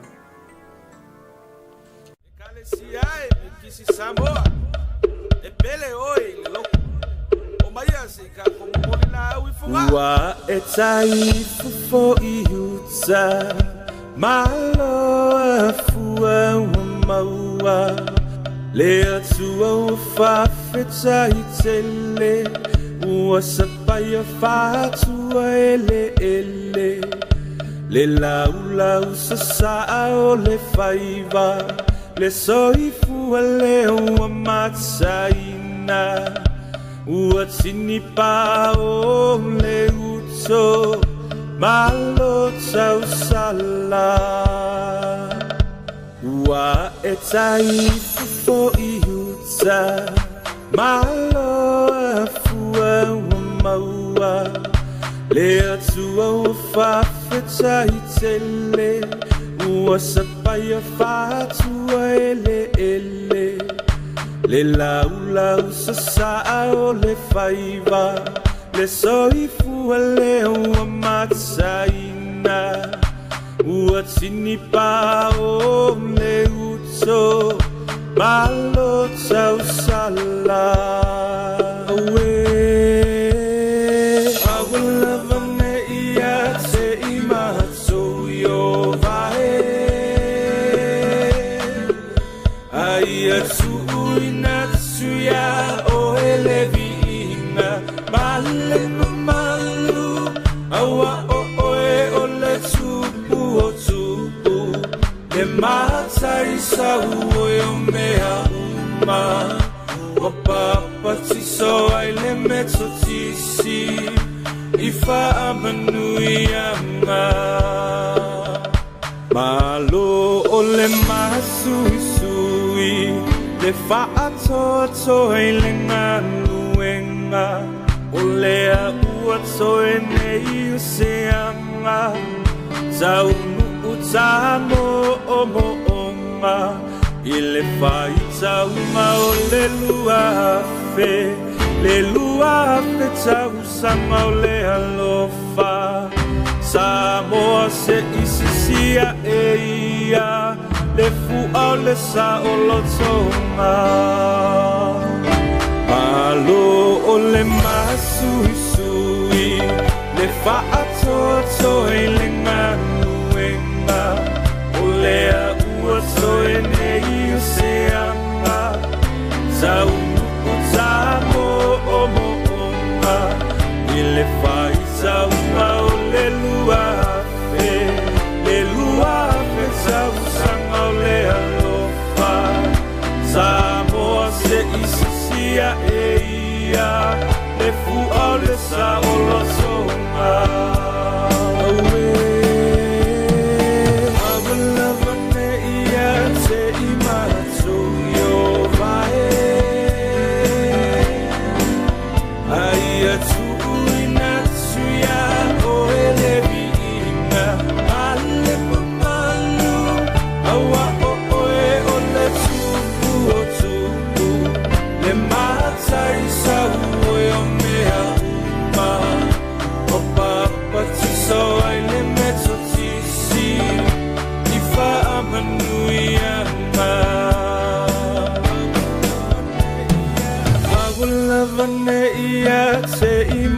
So yo vae